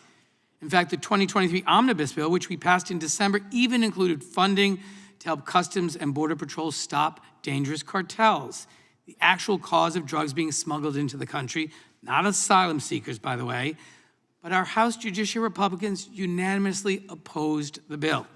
So yes, there's a crisis at the border, but it's not the one that the Republican leadership is shouting about. And so, Judge Samaniego, I want to ask you, in your capacity as El Paso County Judge, you meet with many migrants who enter the United States via the El Paso port of entry, and you work very hard to ensure that they're treated with dignity here in the United States. Can you describe what your sense is of why these migrants are entering the U.S., and are they in fact seeking asylum? I'd like to comment about Border Patrol, and that is, we've been talking about what they have to do, and you're pushing them to do other things. And I can tell you that if we weren't doing our jobs, and I said earlier, we're pushing that back to them, very limited, space is limited, personnel is limited, and we're pushing them back to them. But like I said, we deal a lot, El Paso deals a lot with migrants, and we interact tremendously. We get to see them at shelters, we get to see them at the point of entry, and they're wanting to come here to work, and they're wanting to do something for our country. And I have to stress that we are very, we're very lucky, the things that they want to do, and the things they want to maintain, and the values that they have for the United States. It's just remarkable that under all the circumstances that they go through, they come to our country with tremendous amount of passion to be part of our value system. And Judge, what kinds of resources do border counties like yours need to ensure that local officials are able to adequately protect public health and safety, while also ensuring that migrants are treated with dignity and processed quickly and efficiently and consistent with our values as the great democracy we are? What more can we do as a federal government to help you do the excellent work that you are doing in El Paso? The most important thing that we've seen is decompression. That we need the Border Patrol to be able to decompress and allow us to process. And so sometimes, like I said, we're not funded properly. We cannot process properly, and then that's when you have people or buses going into communities that are not ready for them. Obviously, we need shelter. Most of the migrants will move out within 72 hours, and I can tell you that not even 1% of the migrants ever stay in our community, and they're moving to other directions. They've got sponsorships, so we really need that support of being able to have shelter for them so that we can accommodate them. Like I said, 40% already have sponsors and they can move quickly, but the others, it takes us about a day, maybe 72 hours to be able to process them, redirect them. And I can tell you that most of them are going to be U.S. citizens, and if you treat them wrongly, they'll remember that. If you treat them properly and you treat them with respect and humanity and humanitarianism, these are going to be part of our residents, part of our citizens, and this is the first face that they have with our country. And I want to be able for them to keep that excitement, have that respect for America, and you do that by treating them properly. So we need shelter, we need food, and we need to be able to use our strategy. Our strategy works. And I wish that someone would take the time to look at what we do for 4 years now. We've been working on this strategy. The gentleman's time has expired. I'll now recognize myself for 5 minutes. I think this discussion has brought out something that Border Patrol officers told me when I toured the border in the Yuma sector recently. Don't send us more money, they said. They'll only use it to process illegals faster into this country. And I think that the testimony has been bringing that out very clearly today. Since Joe Biden canceled the Remain in Mexico policy and ordered ICE not to enforce court-ordered deportations and abandoned the border wall and signaled to the world that America's borders no longer mattered, we've seen 1.7 million illegal aliens deliberately admitted into this country, and another 1.2 million known gotaways have entered while the Border Patrol's been overwhelmed changing diapers and taking names. Now that is an illegal alien population of 2.9 million. That is the entire population of the state of Mississippi, just since this administration changed these policies and precipitated this crisis. And as the Democrats' witness testified, illegal aliens are now being rapidly and efficiently trafficked by our government to every community in our nation. What the Democrats have never explained is how our schools are made better by packing classrooms with non-English speaking students, how our hospitals are made more accessible by flooding emergency rooms with illegals demanding care, how our social safety net is strengthened by adding millions of impoverished and dependent individuals to systems that are already strained to the breaking point, how our neighborhoods are made safer by introducing violent cartels into our communities and making it impossible to deport criminal illegal aliens, how our nation's made safer as known terrorists are encountered entering our country in record numbers, how our children are made more secure with fentanyl pouring across our border, or how working families are helped by flooding the labor market with cheap illegal labor. This is the nightmare that the Democrats have unleashed upon our country. I asked the same group of Border Patrol agents in Yuma, what laws could we write that would help them? And they said unanimously, the first thing we need to do is enforce our existing laws. This administration clearly doesn't intend to do so, and the laws that we'll write in the House, I'm afraid, are not going to survive the Democratic Senate or get Joe Biden's signature, so this situation is going to continue to escalate and continue to worsen. It's already being felt intensely in our major cities and rural communities. New York City taxpayers are paying for luxury accommodations to house this flood of illegal aliens there. Fentanyl trafficked across the southwest border killed 71,000 people in America last year alone. In Tulare County, California, a cartel just viciously executed 6 innocent victims. I believe this country is going to soon awaken to a coordinated terrorist attack by elements that have entered through our porous border or with violent cartel wars erupting on our own streets. Our witnesses today tell the story of what their lives are now like in the border communities. But of course, these illegal aliens don't stay in the border communities. They are being trafficked to every community in America. So I'd like to ask Sheriff Daniels what he believes our communities should expect as this mass illegal migration makes its way from his community to ours. Thank you, Congressman. Let me start off by saying this. I know we're hitting on immigration, and I'm here on border security, but I will say this. You made a comment that they don't stay in our border communities. There is one instance they do stay in our border communities. That's when they die. Over the last 2 years, we have over 1,000 migrants touch U.S. soil coming across our border illegally that have died, that sheriffs, the 31 sheriffs on the border have had to process as homicides until proven otherwise. That's 1,000 migrants under inhumane conditions, smuggled by the criminal cartels that we've left in our border communities and left families in Mexico mourning. So there is a consequence to this open border. Second of all, these sheriffs, these police chiefs, these communities are doing the impact, and I've heard it from Democrats, I've heard it from Republicans. I'll say this to you all, I didn't drive out here or come out here 2,000 miles with a political agenda. I came out here with a public safety agenda, and that is to protect all people. Well, you gotta do that by starting with border security. That's where it starts. Then we gotta look at our immigration laws, and I agree with you, Congressman. We have the laws to address it. Legal, and I'll say that. They can come to any port. I can promise you, my 2 international ports in my county, they don't come there.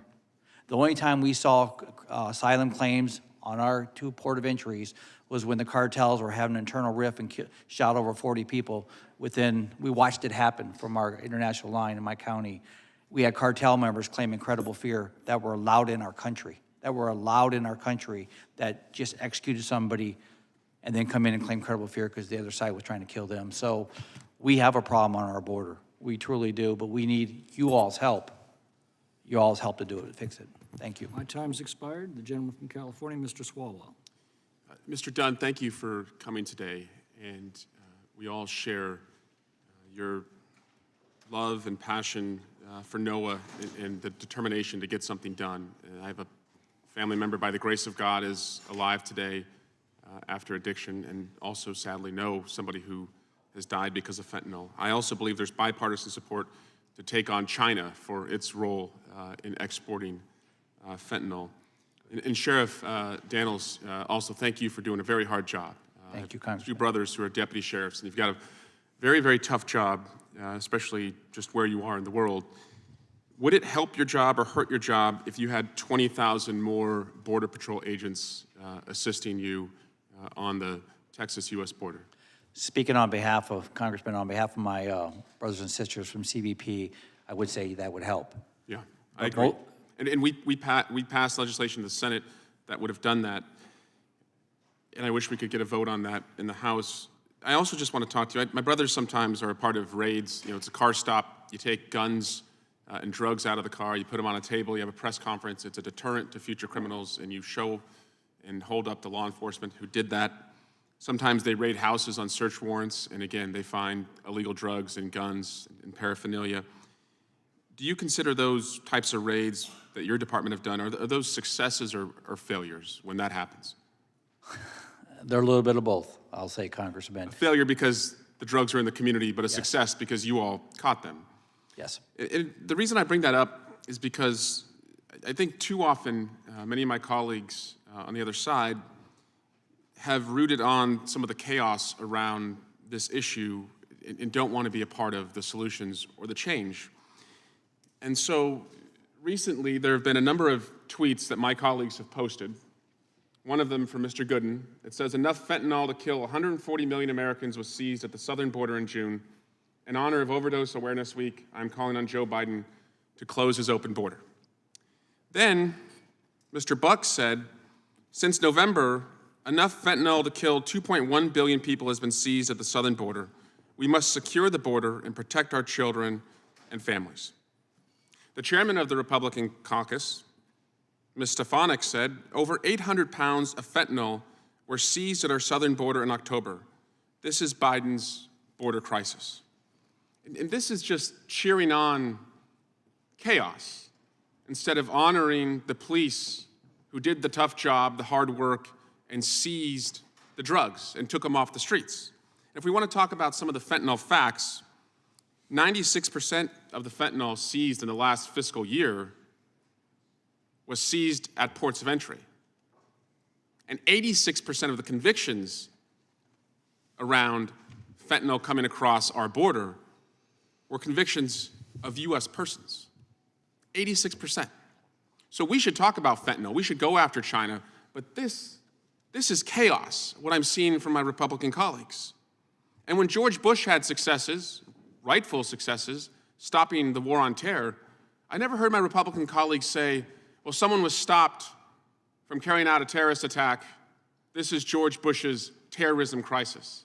We should celebrate law enforcement. We should not deride them and use them to make points that actually don't even land because the fentanyl crisis is not happening where you all are claiming it's happening.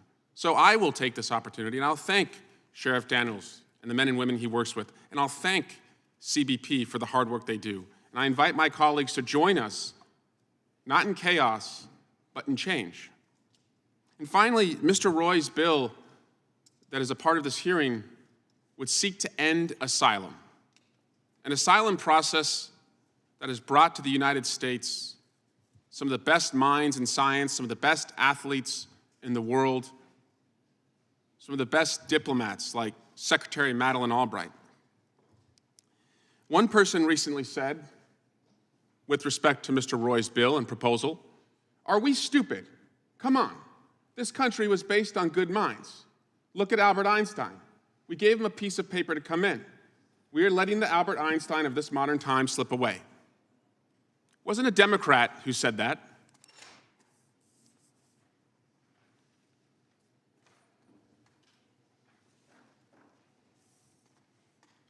It was Mr. Roy's Republican colleague, Representative Maria Elvira Salazar. So I invite my colleagues, listen to your own colleagues who know better on this issue, because it could use a lot more change and solutions and a lot less chaos. And I yield back. Gentleman yields back. Gentleman from North Carolina is recognized. Mr. Bishop.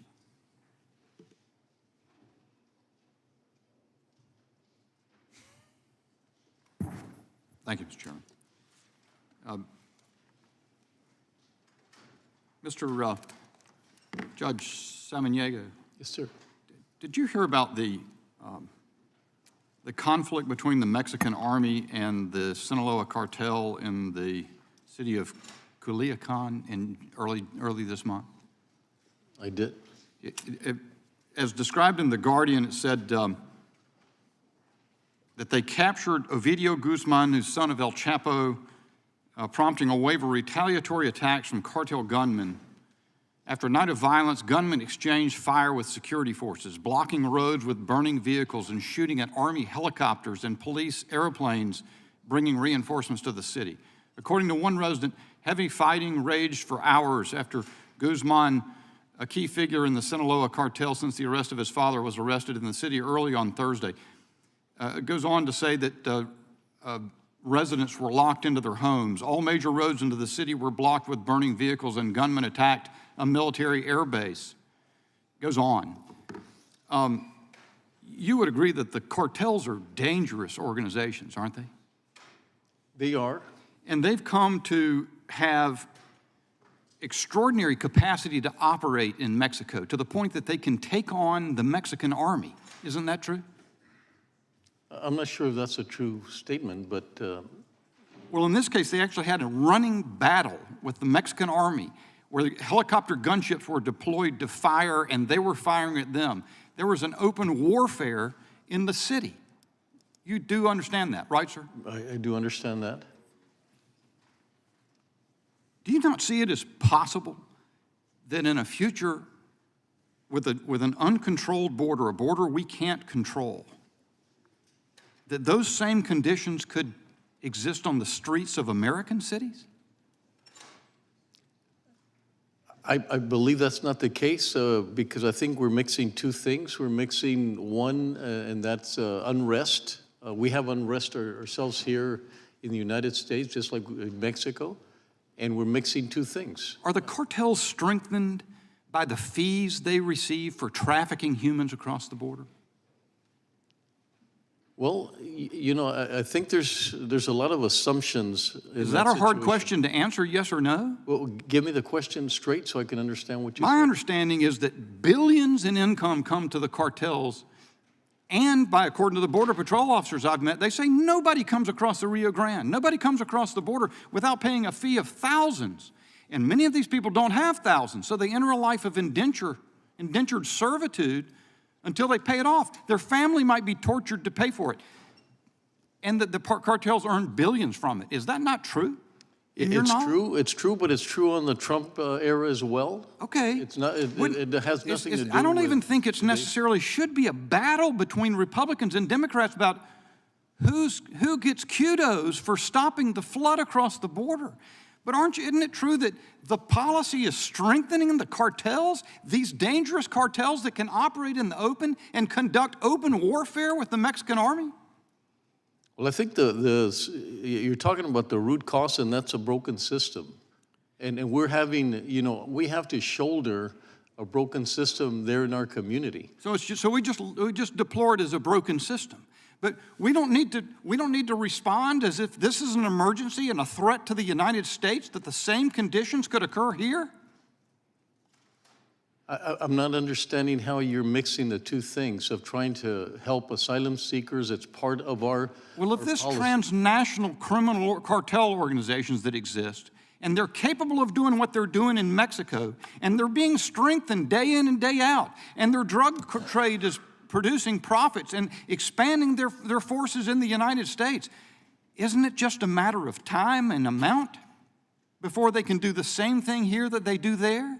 We've seen this for 50, 60 years, cartels doing that and the fights that happen between them. We lived that, and we happen to be one of the safest when Mexico was the worst in the world in violence. We were still the safest community in the country. So you're copacetic about it. You think there's not a threat to the United States? Well, there's a threat, but I cannot understand what we're here for. Immigration. We're here to discuss what's the right thing to do for immigration. And I've always said that when you mix the two, it gets very complicated. It's complicated enough to look at them separately, much less when you combine the two. When you try to talk about the drugs and try to talk about immigration, it gets so mixed up that you can't resolve it. So I'd like to really focus on the fact that we need to do the best thing that we can. You're very. I'm out of time. I'd let you go on. I question your conclusion about what's humane and what's not, and with that, I yield back. Well, thank you, sir.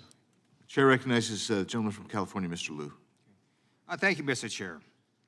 Let me start off by noting that the chairman of this full Judiciary Committee lawfully defied a bipartisan congressional subpoena. Now, Mr. Dunn, thank you for coming here today. Sorry for your loss, and thank you for sharing your story and your efforts on working on the fentanyl issue. Judge There you go. I have some questions for you about fentanyl. I agree with my Republican and Democratic colleagues that we need to tackle this issue. It's your experience, isn't it, that the overwhelming majority of fentanyl seizures occur at ports of entry and not from migrants bringing them across the border. Is that right? That's correct. That's what we understand. That's what we know. We work so close with law enforcement, Border Patrol, ICE, and we do not get that suggestion that it's the migrants. And we talk directly to them. It's not the migrants that have that issue. It's at the port of entry by Americans, by the way, that are crossing into the United States more so than any other form that comes through our borders. And in fact, your experience is actually what the data shows. So I have an article here from the Cato Institute, which is a libertarian think tank. The title of it is Fentanyl is Smuggled for U.S. Citizens by U.S. Citizens. And what the facts from this article show are that in 2021, U.S. citizens were 86.3% of the convicted fentanyl traffickers. In addition, over 90% of fentanyl seizures occur at legal crossing points or interior vehicle checkpoints. So if we really want to tackle the bulk of this issue, what we want to do is strengthen technology at legal points of entry, at the ports of entry. We want to give Border Patrol more resources at these ports of entry to address the fentanyl seizures. And thank you to all the Border Patrol agents that the Republicans have highlighted repeatedly for how much they've been seizing in fentanyl because they're doing their job. And I'd like to ask unanimous consent to enter this article from the Cato Institute titled, Fentanyl is Smuggled for U.S. Citizens by U.S. Citizens, Not by Asylum Seekers. Without objection. So Sheriff Daniels, thank you for your public service. Thank you, Congressman. Do you know which American president said, for decades, the United States has not been in complete control of its borders? No. That president was George W. Bush in 2006. Are you familiar with Operation Intercept at all? I'm not. Okay. That was an operation put in by an American president that basically shut down the southern border for about 3 weeks. And then it was lifted because it was not sustainable.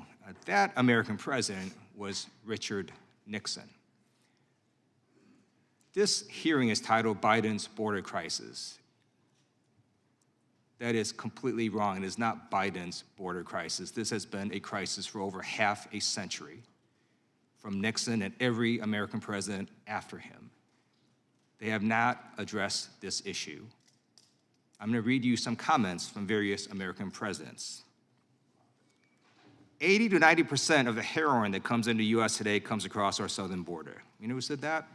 President Ford said that. Millions of undocumented aliens have illegally immigrated to the U.S. They have breached our nation's immigration laws, displaced many American citizens from jobs, and placed increased financial burden on many states and local governments. President Carter said that. The ongoing migration of persons to the United States in violation of our laws is a serious national problem. President Reagan said that. I was especially concerned about the growing problems of alien smuggling and international terrorists hiding behind immigrant status. President Clinton said that.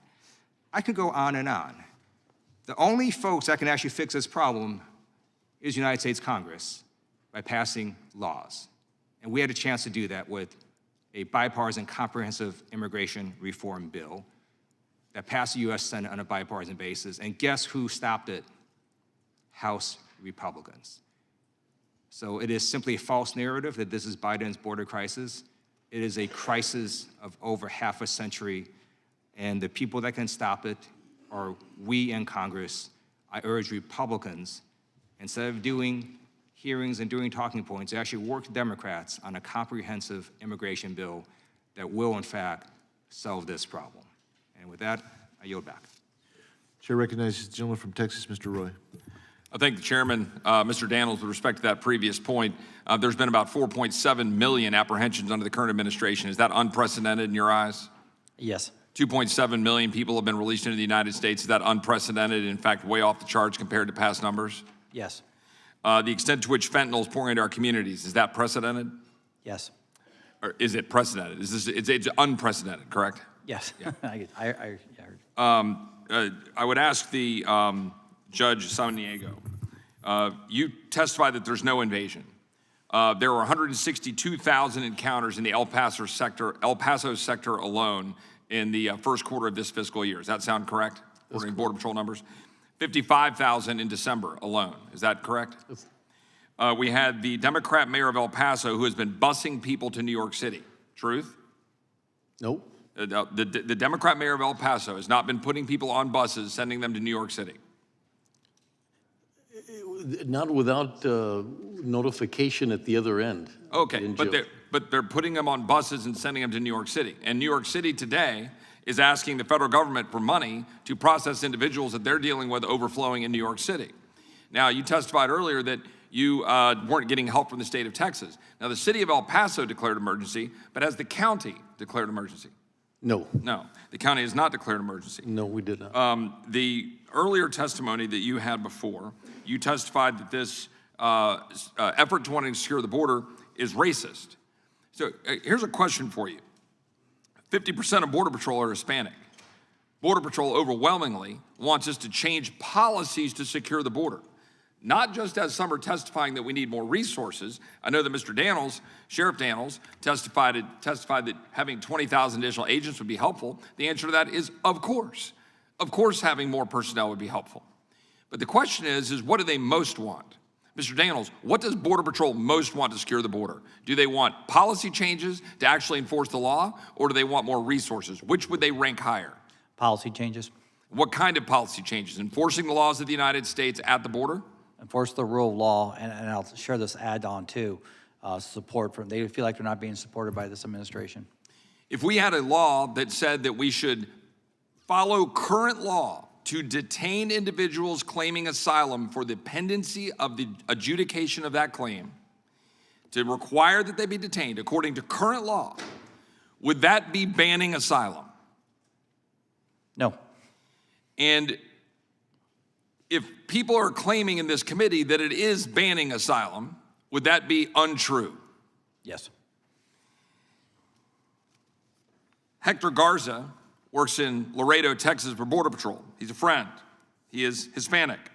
He said, the mother of all caravans isn't just materializing out of the ether, it's just the most recent wave of an invasion that is being aided and abetted by liberal activists who believe that subverting United States law is the best way to achieve their radical policy objectives.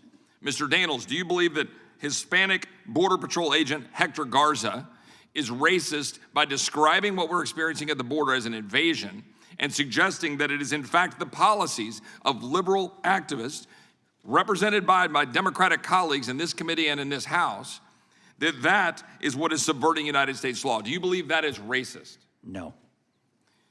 Judge Samaniego, do you believe that there, in light of your statement saying that these policies that are being promoted to secure the border, that you think that Border Patrol agent Hector Garza, a lifelong public servant working for the Border Patrol in Laredo, Texas, an Hispanic, a Texan, it's racist for that Hispanic American to say that it is an invasion, that his Border Patrol personnel are overwhelmed, that he believes that it is the liberal policies that are making a mockery of our current laws to say that we should enforce the laws, that we should enforce the laws on the books, that is in fact a racist statement by Hispanic Border Patrol agent Hector Garza? Well, it's a freedom of speech, and he can say whatever he needs to say. I can tell you that if you ask the Border Patrol in El Paso, they're looking for assistance, that we do not detain them because they don't have the space, they don't have the personnel. I appreciate that, but I would just suggest to you is that that is not a racist statement to say that we should think we should secure the border.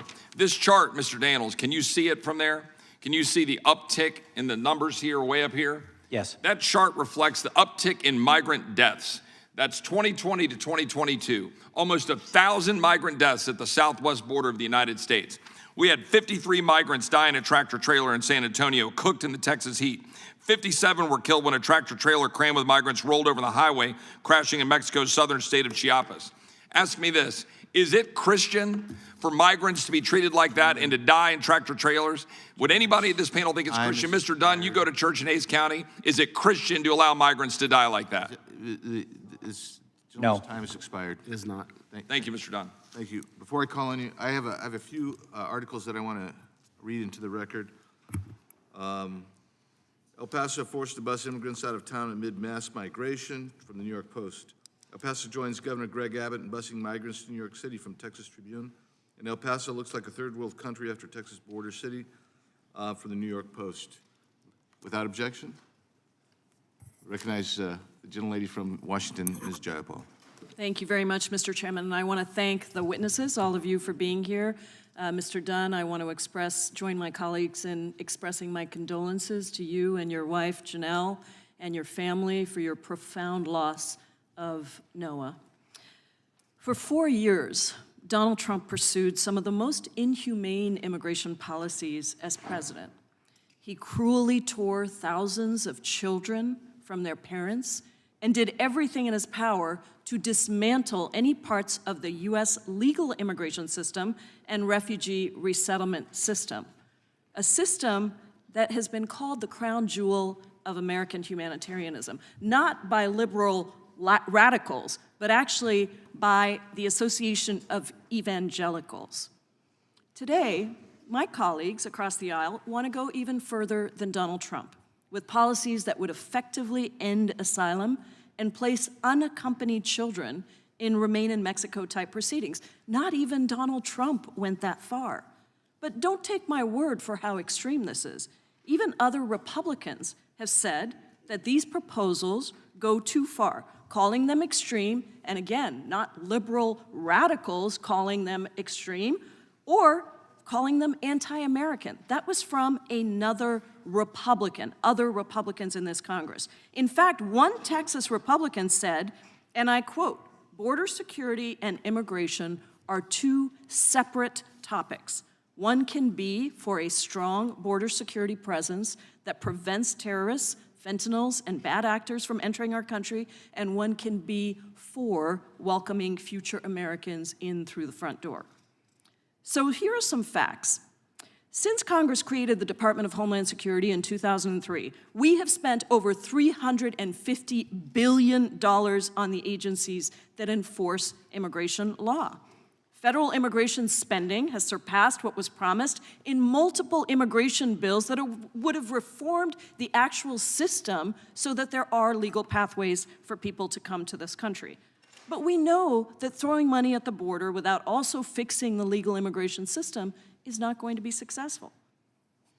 We have passed, in December of 2022, Democrats passed the fiscal year 2023 omnibus, which included $60 million to hire additional CBP officers and support personnel at ports of entry, and another $70 million to strengthen non-intrusive inspection systems that scan vehicles and cargo to disrupt the flow of drugs, including fentanyl, at ports of entry. Not one of my Republican colleagues voted for that legislation. In June of 2020, Congress passed the infrastructure bill, which included $430 million to modernize our ports of entry and improve CBP's ability to detect illicit drugs. 200 House Republicans voted against it. We put that money in because we know that over 90% of fentanyl is seized at ports of entry. Now, I understand that the issues that we are talking about today require my Republican colleagues to tell a lot of statements that aren't true, to use nativist rhetoric, words like invasion and flooding that have actually been used throughout the history of this country to demonize immigrants to this country, different waves of immigrants that have come into this country, but that is not the way that we are going to solve this problem. Judge Samaniego, I want to thank you for your service and also for sending us the wonderful Congresswoman Escobar, who is such an important voice here on this committee and in this Congress. I want to call your attention to this chart that shows that when the Biden administration rolled out a clear process for Haitians to seek admission into the United States in June through August of 2021, and then again beginning in April of 2022, the number of Haitians presenting themselves at ports of entry increased. In fact, as we maintained that clear legal process for Haitians, people coming outside of the process basically ended.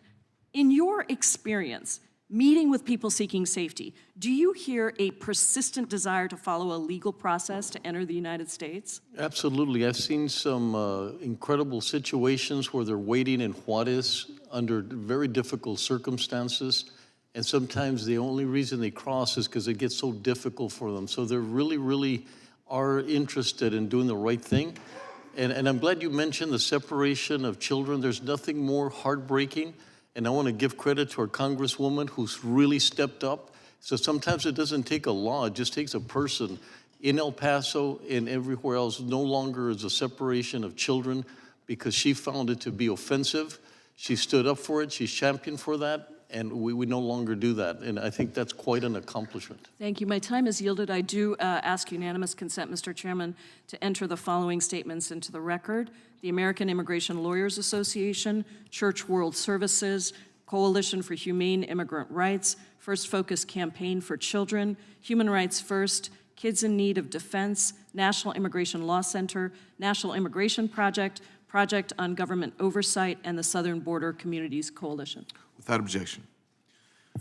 I recognize the gentlelady from Indiana, Ms. Bartz. Thank you, Mr. Chairman. Judge Samaniego, do you believe in the rule of law? Pardon me? Do you believe in the rule of law? Absolutely. So let me ask you a question. You were talking about asylum seekers. How many of them are actually legitimate asylum seekers, cases percentage-wise, based on the current law?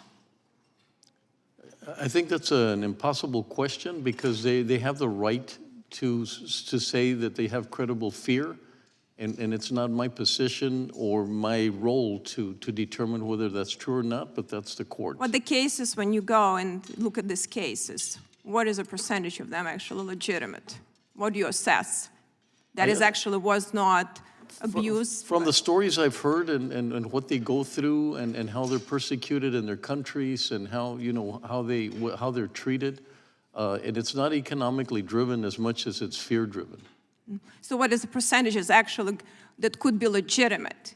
You know, when I was in Texas, you know, a few years ago, and I talked to some people there, I actually been in El Paso too, it was under 10%. I'm not sure if this number changed now, but would you say that majority of them are not?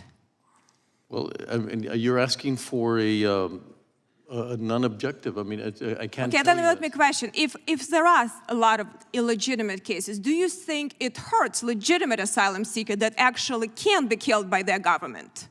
Well, absolutely. I mean, they're seeking to get away from their difficult situation, but I cannot tell you. That's up to the So court. do you believe that, you know, and I agree with you that it shouldn't be where the court really should be doing it because we're delaying the process, you know, and do you believe that have such a large number of people at the border doesn't allow us actually to help legitimate people that could be dead?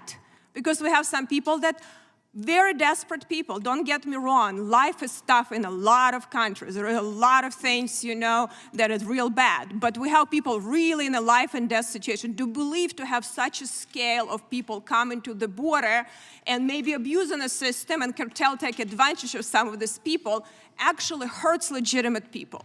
Well, that's the broken system. I mean, we're asking, the system says you have the right to express credible fear. But the system should be checked at the border and should be go in the first port of entry. So there is a lot of abuses of the system. Do you believe we then need to tighten a little bit asylum procedures from our standpoint, that Border Patrol can do a better job, that we don't have to wait for a lot of cases that when they get to the court system? Do you think it's illegitimate? I can tell you that the number of times that a migrant is vetted is unbelievable. But they're not vetting for credible fear right now because they're so overwhelmed that they just say, I have a credible fear.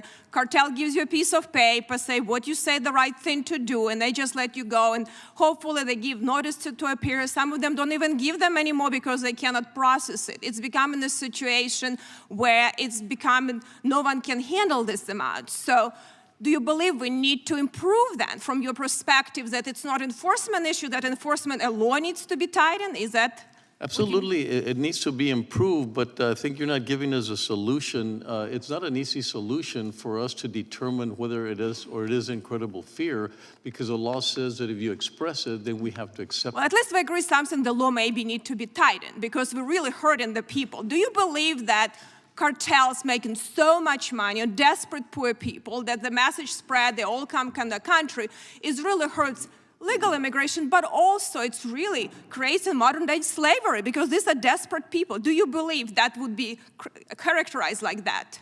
Well, what I've said over and over again is that if you stop the process, you help the cartels. When the process is moving, it's very difficult for them to do the things that they do. When you push them back Do you to what don't is... think all this money actually are helping them to empower them and control now almost the whole border with a lot of money, have better resources than our Border Patrol has? You don't believe it helping them because all of these people pay them a lot of money and from desperate countries. They don't make enough money to pay unless they become enslaved by these people. I agree, but every time that the process stops, that's when they get abused, they get raped, and so there's people that legitimately can come into our country if we can help them process and get them quickly moving, less likely with a cartel. And I think we need to work on that. Maybe we can at least find common ground on that. And what would you say, Sheriff, from your experience, what really needs to be done? And we have like a few seconds left to really find common ground to stop this insanity. I'll talk fast. I actually spoke with Secretary Mayorkas about putting judicial oversight at the southern border so they can address these asylum claims, these credible fear claims. As we know, the high percentage don't qualify under law to do that. Secretary Mayorkas stated, I 100%, that's a quote, I 100% agree with you, Sheriff, but we've seen no action over last year to get that done because we could address it at the border, not within our communities. Thank you. My time has expired. Thank you. I now recognize the gentleman from California, Mr. Correa. Thank you, Mr. Chairman. First of all, Mr. Dunn, I also want to convey my condolences at your loss of your son, Noah. I'm a father of 4, and every day I pray for my children. I'm also a Little League dad, and I've seen young children go from promising athletes to drug rehab. Terrible situation. Drug abuse, the scourge in our society, does not discriminate. Working hard to make sure nobody falls victim to the scourge. And Sheriff Daniels, I also want to thank you for your good work. Thank you, sir. I have a brother that served the LAPD for 30 years. Thank you for your service. He's got some interesting stories. Yeah, I bet you do. You mentioned human trafficking. You mentioned $3,000. Is that the price to smuggle a human being to this country? No, it's $7,000 and up to be smuggled by the criminal cartels. For the drivers that are coming to my county, going to 3 hours north to Phoenix, Maricopa County, it's $3,000 per person. I just got back from Central America, and the going price now is about $22,000. And most of the women, 80% of the women, by the time they get to El Paso, to our southern border, are either raped or sexually abused. Yes. And I would say that that's a lot of desperation, putting yourself at risk. A woman preparing herself for that eventuality and paying $22,000. I would agree. You know, like many of us here, I've had the opportunity to go to the southern border, El Paso, San Isidro, Canadian border as well. My job in Homeland Security. Only have 3 minutes left, so I'm going to talk about the San Isidro border crossing. When I usually cross that border, come back to the U.S., I identify myself to the border agents, tell them who I am, ask them how's the day at work going, and usually get average answers. One day, agent told me, look behind you. See all those cars? I said, yes. He says, they are essentially filled with Russian and Ukrainian undocumented immigrants. I said, it's new? They said, no, it's been happening for a few months now. Well, the Russian-Ukrainian war started. Those undocumented Ukrainians are now Ukrainian refugees. April of 2022, less than a year ago, I went back to San Isidro, actually to Tijuana, Mexico, to visit a refugee camp of Ukrainians. This is what I found behind me.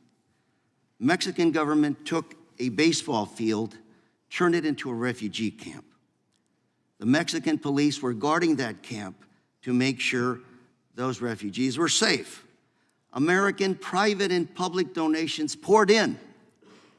Doctors, nurses, healthcare professionals came in from across the country to make sure healthcare needs were taken care of. This became a processing center for Ukrainian refugee camps. Refugees would come in 24 to 48 hours. They would board a bus, be driven to the pedestrian West Crossing. Title 42 would be waived. They would get a parole status and walk across the border. This is an example of how you deal with the refugee crisis right here, ladies and gentlemen. This doesn't look like El Paso. This is the way you address the refugee challenge. The Biden administration, thankfully, is now working on implementing a similar program, parole program for Cubans, Haitians, and Nicaraguans. But we still have the Afghanis that fought alongside our troops that are still hanging out there somewhere. Same thing for Syrians. And Sheriff Daniels, I ask you those questions because it's an issue of incentives, folks. Very, very desperate individuals, you got to give them a reason to go through the legal process because they are desperate. And the refugee challenge is not just the United States. It's a worldwide issue. And the solution isn't just here. Our neighbors, Canada and Mexico, have to be part of the solution as well. Under existing laws, this is the way you do it. I'm out of time. Chairman, I yield. Thank you very much. Thank you. I recognize the gentleman from Virginia, Mr. Klein. Thank you, Mr. Chairman. I want to thank the witnesses for being here. Mr. Dunn, our prayers are with you and your family for the loss of your son. This hearing is designed to bring to Washington the concerns of the people at the border about this border crisis and seek out its origins, which are clearly down at the other end of Pennsylvania Avenue in the White House. From day one, this administration has blatantly ignored U.S. immigration laws and policies designed to keep America safe. And after several visits to the border myself, it's clear we need border enforcement now. The open border and amnesty policies have made this crisis worse every single day. It encourages more vulnerable populations to make what is a very dangerous journey. Americans should be outraged by the Biden administration's failed leadership. On January 30th, KFOX 14 in El Paso reported on Border Patrol reports in the article entitled Unprecedented Number of Migrants Reported in El Paso in the First Quarter of 2023. More than 64% of the migrants encountered during this time frame were single adults, some attempting to evade arrest and not seeking asylum. Unaccompanied children encounters increased by 59% in the last fiscal year of 2022, the same time frame, as opposed to 8,000 unaccompanied children encounters. El Paso sector recorded only 5,000, so that's up. The sector led the nation in the first quarter of the fiscal year with total migrant encounters across all 20 U.S. Border Patrol sectors. Agents apprehended 37 individuals with criminal records, rescued 61 migrants, including tender-age children, some abandoned in the remote desert, and intercepted 22 narcotics loads. A defense attorney in El Paso, a juvenile defense attorney, stated youth are getting more involved with crime, huge increases in weapons, and he thinks it's just because they're getting money to pay for these weapons, and how they're earning that money is from drugs. I see a lot of kids are helping the human smuggling, and that's a big problem. Although, Judge, you stated in your testimony there's no invasion of migrants in our community, nor are there hordes of undocumented immigrants. Crimes against citizens are causing havoc in our community. When you see an increase in children helping human smuggling,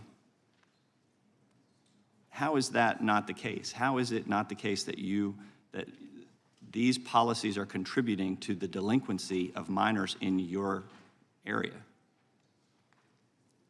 And once again, I don't see the correlation of things that are going wrong with our country and sort of saying that it's influenced by our immigration or people coming through. Like I said, we don't see that. We try our best to deal with the circumstances at hand, and then we try our best to move people along. And I've said over and over, you know, you guys have the luxury of being Democrats and Republicans. We have to be public servants, and that's all we can do. When they come across, we do not manage who comes across. We manage how to process them in the most possible, you know, the best possible way. And I've said over and over, El Paso really thinks as a nation. You know, I think people think that we just focus on our situation there at the community, but we don't. We're really concerned about having New York having to deal with that, having Chicago deal with that. We've talked to each one of the mayors, and we're working.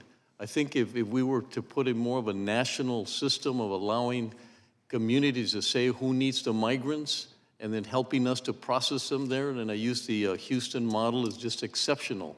Every single day, 52 come in, they go back to Houston, they go to the bigger hubs, and we move them through.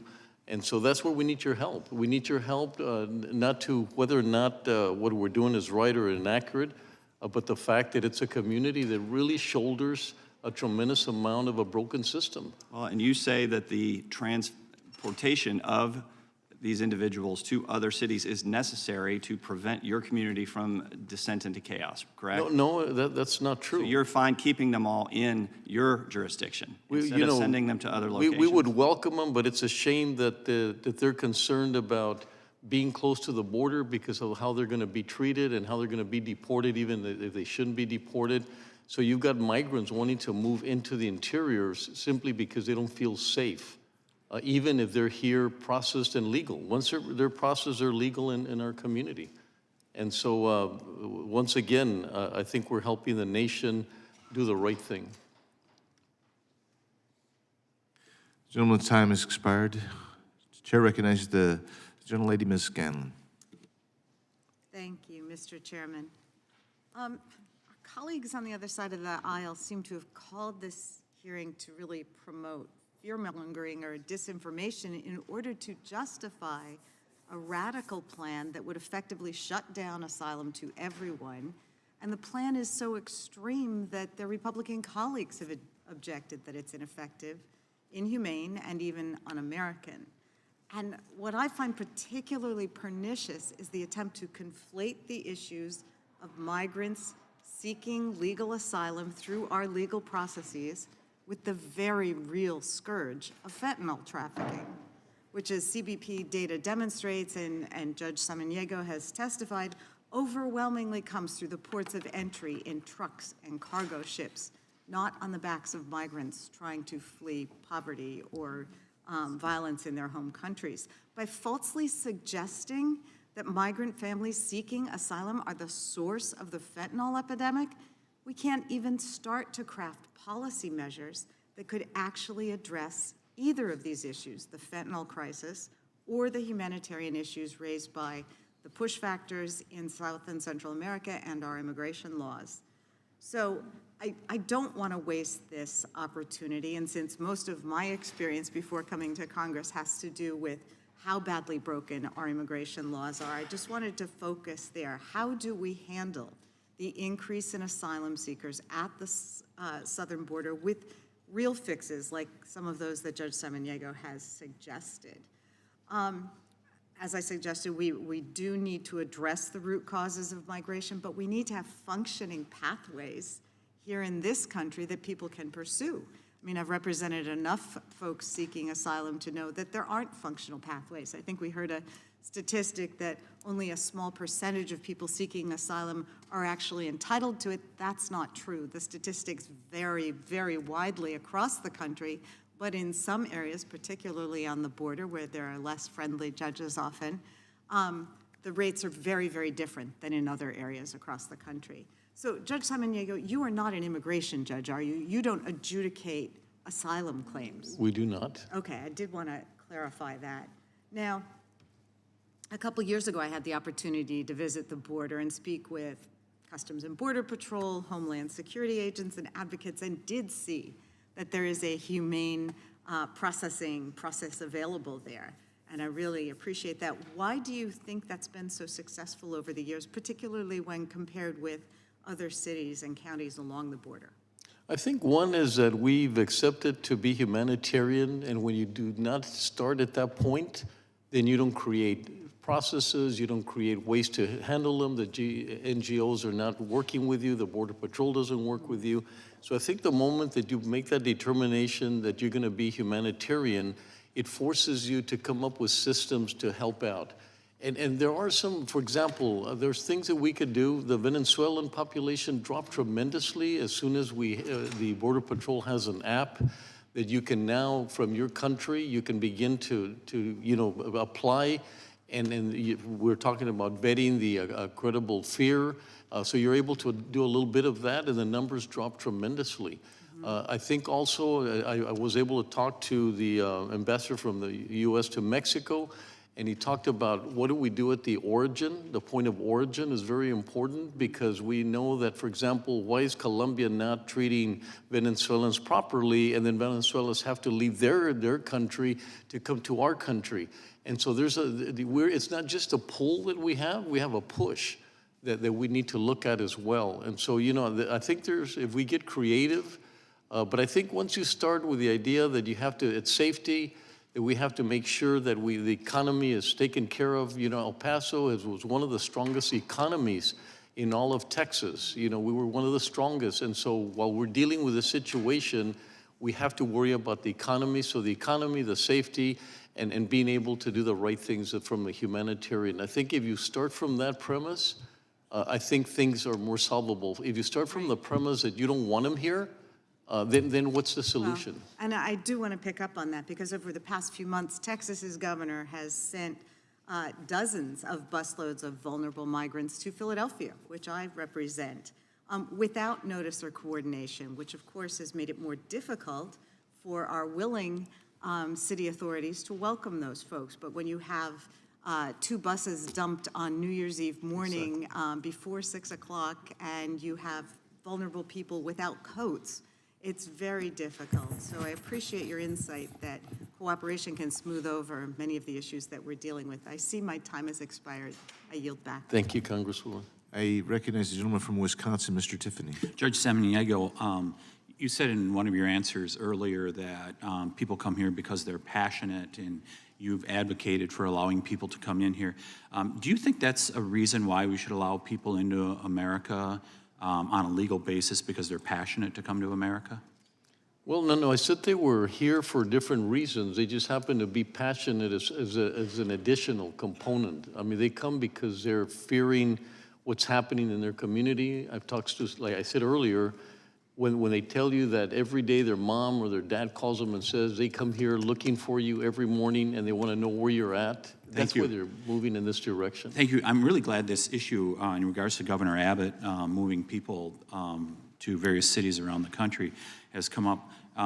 Have you been critical of Governor Abbott for what he's done? Absolutely, absolutely, because when you send someone that's not organized and they don't know who's on that bus, and some of them are not sponsored, that's a huge burden on that community. Have you been critical of the Biden administration when they've flown people all over the country in the dark of night?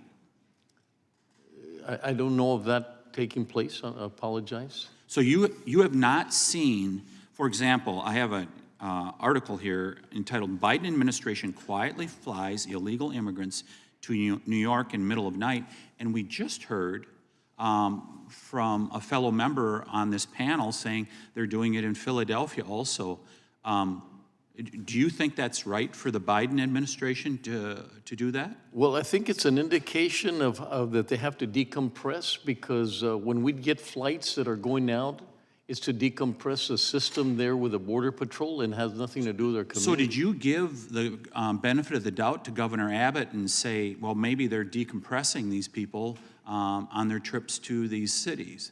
Well, isn't it the same thing, Judge Samaniego? No, it isn't, because it's not coordinated. We've never gotten a call from the governor to tell us, hey, what do you need? How can we help? How can we do things? No, and we just get buses I to really leave. appreciate that. Biden administration quietly flies illegal immigrants to New York in the middle of the night. That's what they're doing. We'll be happy to share this article with you so you can see what's happening there. Thank you for your answer. Sheriff Daniels, I was in your county in June of 2020. What's changed since June of 2020?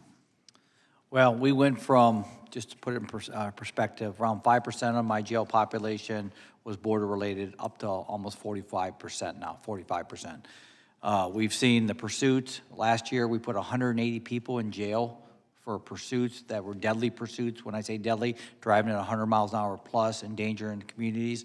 Some resulted in deaths. Some we interdicted before they killed somebody. We see the flow of public safety challenges in our community based on this border every day. So it's changed drastically as a result of this border. Because what I heard from you sheriffs is that there was good coordination all the way from the local level, all the way up to the federal government, June of 2020, and that there was some control the border was becoming more secure. Is that generally an accurate statement? Yes, Congressman. In fact, Border Patrol, when I pull up to the scene to help my deputies, the troopers, officers, or agents, they always make a point to come over and say, Sheriff, thank you for what you do. Thanks for being a voice for us. We heard earlier that, I can't remember who it was that said that the increased fentanyl is not tied to illegal border crossings. Do you agree with that statement? No. And why not? The criminal cartels are exploiting our border, whether they're trafficking children, adults, males, females, whether they're human smuggling for profit, or they're doing illicit drugs. Either way, the criminal cartels are exploiting a border, and I keep hearing the word, different words about how it's controlled. It's not effectively managed right now, and until it is, the cartels are they're the winners of this. Those of you on the other side of the aisle, you can continue to wear blinders, or you can do photo op trips like the president did down to El Paso, where they clean up that region before he comes in. You can do that. But the American people are seeing very clearly what's going on. And now that we're in the majority, we're going to try to identify this as much as possible, because you're hearing the truth here from people like the sheriff, from the fentanyl families. And I hope you're meeting with those fentanyl families, because it's directly tied to the border. I want to just close with this. I hope as we go through this process, we also get more information out in regards to the NGOs, the International Organization for Migration, which has weaponized immigration into this country all the way from Panama up to the southern border. I hope we dig in deep to those NGOs that are complicit in the greatest human trafficking operation perhaps in the history of the world. I yield back. Chair recognizes gentlelady from Pennsylvania. Is that right, Ms. Dean? Yes. Okay, Ms. Dean. Thank you, Mr. Chairman. Thank you to all our testifiers for being here today.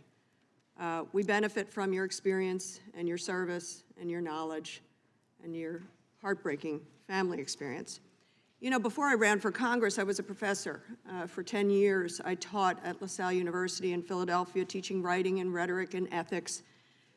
And that's why I can't help noticing the words so often used by my Republican colleagues when we're talking about both of these tragic issues. Words like hordes, invasion, crisis, open border. It's purposeful. They want the American people to be scared. They want us to feel threatened. They want to create divisions because othering people makes it far easier to mistreat them. The reality is there is no invasion. There are no hordes of invaders. Our borders are not being overrun by dangerous criminals. But we do have a broken immigration system. At the same time, we are suffering with an extraordinary, deadly drug problem in our country. Mr. Dunn and Mrs. Dunn, Ms. Janelle, my extraordinary heartfelt sympathy to you on the loss of dear Noah, poisoned by fentanyl, as you have written here in your testimony. My family knows a little bit about drugs and poisoning, but from a different perspective, my son is a recovering addict. And it is by the grace of God that he did not run into the deadly fentanyl that would have taken his life. But we must be able to talk about these things honestly and not conflate them, as my colleague just said. There's a difference between the facts and the rhetoric. between wanting to solve these problems or just trying to make people afraid of them. The fact is, 90% of fentanyl, heroin, and meth seized in this country is captured at ports of entries. Just about everybody who has spoken to has said this. This means that drugs are being brought in through normal channels, not on the backs of families crossing at remote parts of the country. The vast majority I'm talking about. I'm sure it's not 100%. In fact, CBP reports that drug cartels are now recruiting Americans to bring fentanyl into this country, not undocumented immigrants. And we have a horrific problem. Like your dear Noah, we are losing more than 100,000 people a year to overdose. More than 70% of those fentanyl. I wear this band for the son, a 24-year-old son who died of an overdose, fentanyl poisoning. And sadly, it's not one anymore. This band now represents at least a half a dozen in my community whose children have lost their lives. But let's get serious about it. Let's stop demonizing the immigrant who comes and asks for help. Judge Samaniego, I understand, and I have been to El Paso, to the port of entry. It's the second busiest border crossing in the United States. You interact with a large number of these people and they're people seeking safety and humane treatment. Can you tell us just a couple snippets of why they are coming across?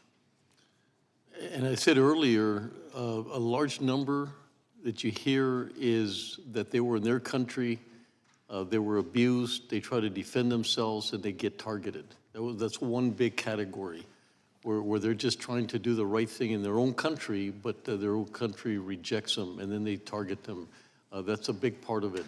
And a lot of it, like I said, is just, it's not, the economy plays a second part of it. Obviously, the economy is worse, and that's not a reason to come to our country because of the economy. But they're really driven by the fact that they can no longer live in their communities. And we know that we've seen these numbers for a large number of years, not just under the Biden administration. I think in your testimony you wrote at least the last 4 years you've had increased numbers. Absolutely. Can you speak to what you also said in your testimony, which is this, what I'm so concerned about, which is the false racist narrative that is being promoted here today and is promoted day after day here in Congress? Well, you know, if anybody's concerned with that, it's us. I mean, that narrative was picked up by a shooter that, you know, at the Walmart situation, and we hear that, and it concerns us as a community when you say racism and invasion and all of these things. It makes our community extremely nervous because then we might get targeted for being that community and for being humanitarian. And so I do ask, you know, for this words to be settled in a different way. You know, you don't need to say invasion and, you know, all of these things that are happening across the border. We're a community that works really hard. You know, we're very privileged with what we have, and it's just very concerning when we hear this because we don't know if we're going to be targeted because of these comments. And I know my time is up. I thank all three of you for your service. And Mr. Dunn, I thank you for your wish to educate people about the extraordinary dangers to our children. The gentlelady's time's expired. Chair recognizes the gentleman from New Jersey, Mr. Van Drew. Thank you, Chairman. First of all, Mr. Dunn, as everybody else has said, and I know we've been repetitive, but it really is heartfelt. We feel for you as somebody who, I'm a grandfather, I am getting older, and a father, and I can't imagine. I cannot imagine, and I will tell you, and I mean this sincerely, that I will pray for you and for your family. I don't know, sometimes I think the world's upside down, and the more that time goes on, especially recently, it seems upside down to me. So I have to talk about a few of the things that I heard my colleagues on the other side say that, for example, this hearing was a show. The hearing's not a show. In order to determine how to effectively fix something, you have to study it, you have to learn about it, and you have to hear about it.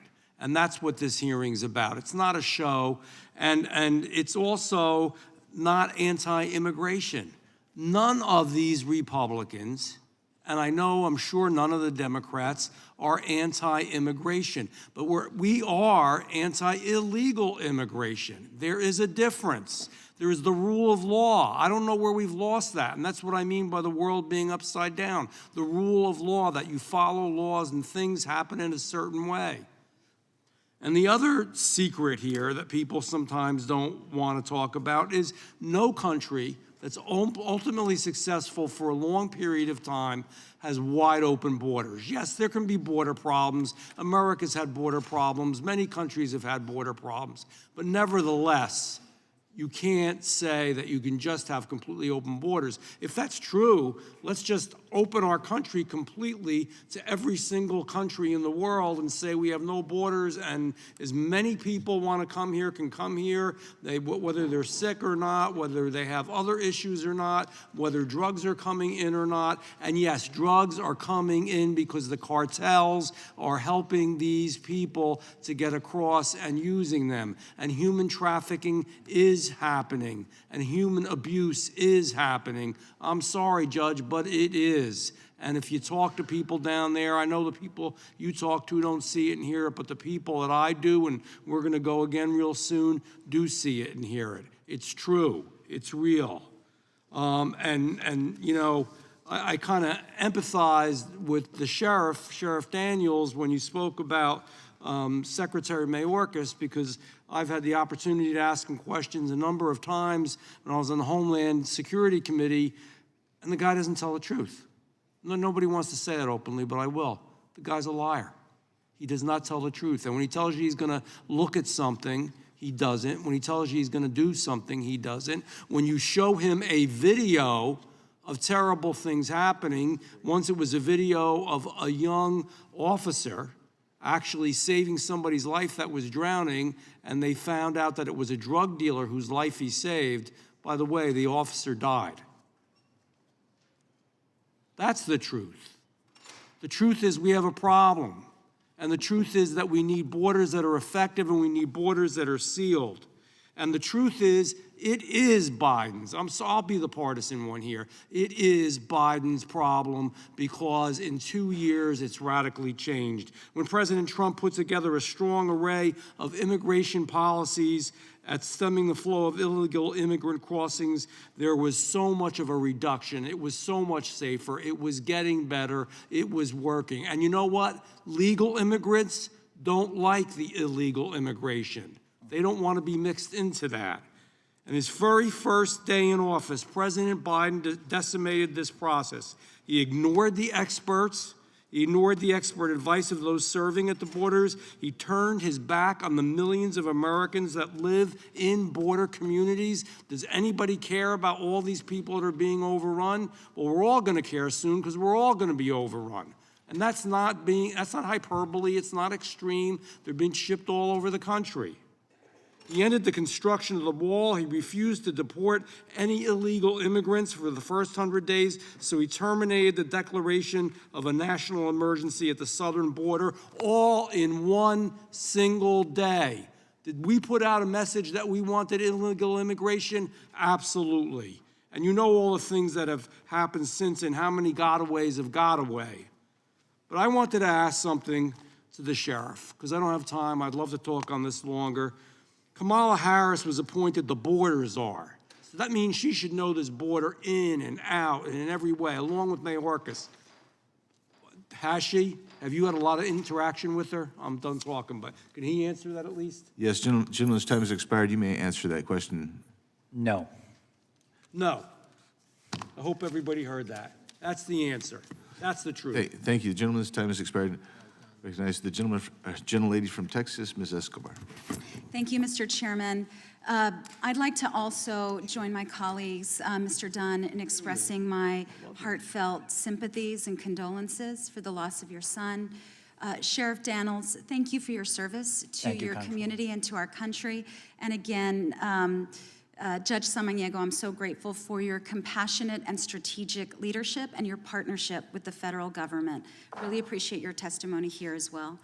You know, for anyone who really, truly wants to understand what's happening at the border and to depoliticize this, we've got to take a step back and acknowledge that what we have been seeing is an historic refugee crisis impacting our Western Hemisphere. And it started in 2014 as we began seeing record numbers of unaccompanied minors, and it has continued through the years. When folks credit Donald Trump for limiting migration, I want you to look at what the data shows, which is the only time we saw a drop during the Trump administration was in the weeks after the country and the world shut down because of COVID. And the apprehensions began increasing again before the November general election in 2020. So let's operate in truth and facts, or we won't be able to achieve any solutions together. And I'll tell you, there's no one who wants a safe, secure, well-managed border than those of us who live and work on the border, than those of us who raise our children on the border, those of us who have pledged our service to the border. So to my Republican colleagues, I will work with anyone who wants to achieve what I hope we all want to achieve. And so how do we do that? How do we solve this challenge? I'll tell you how we don't do it.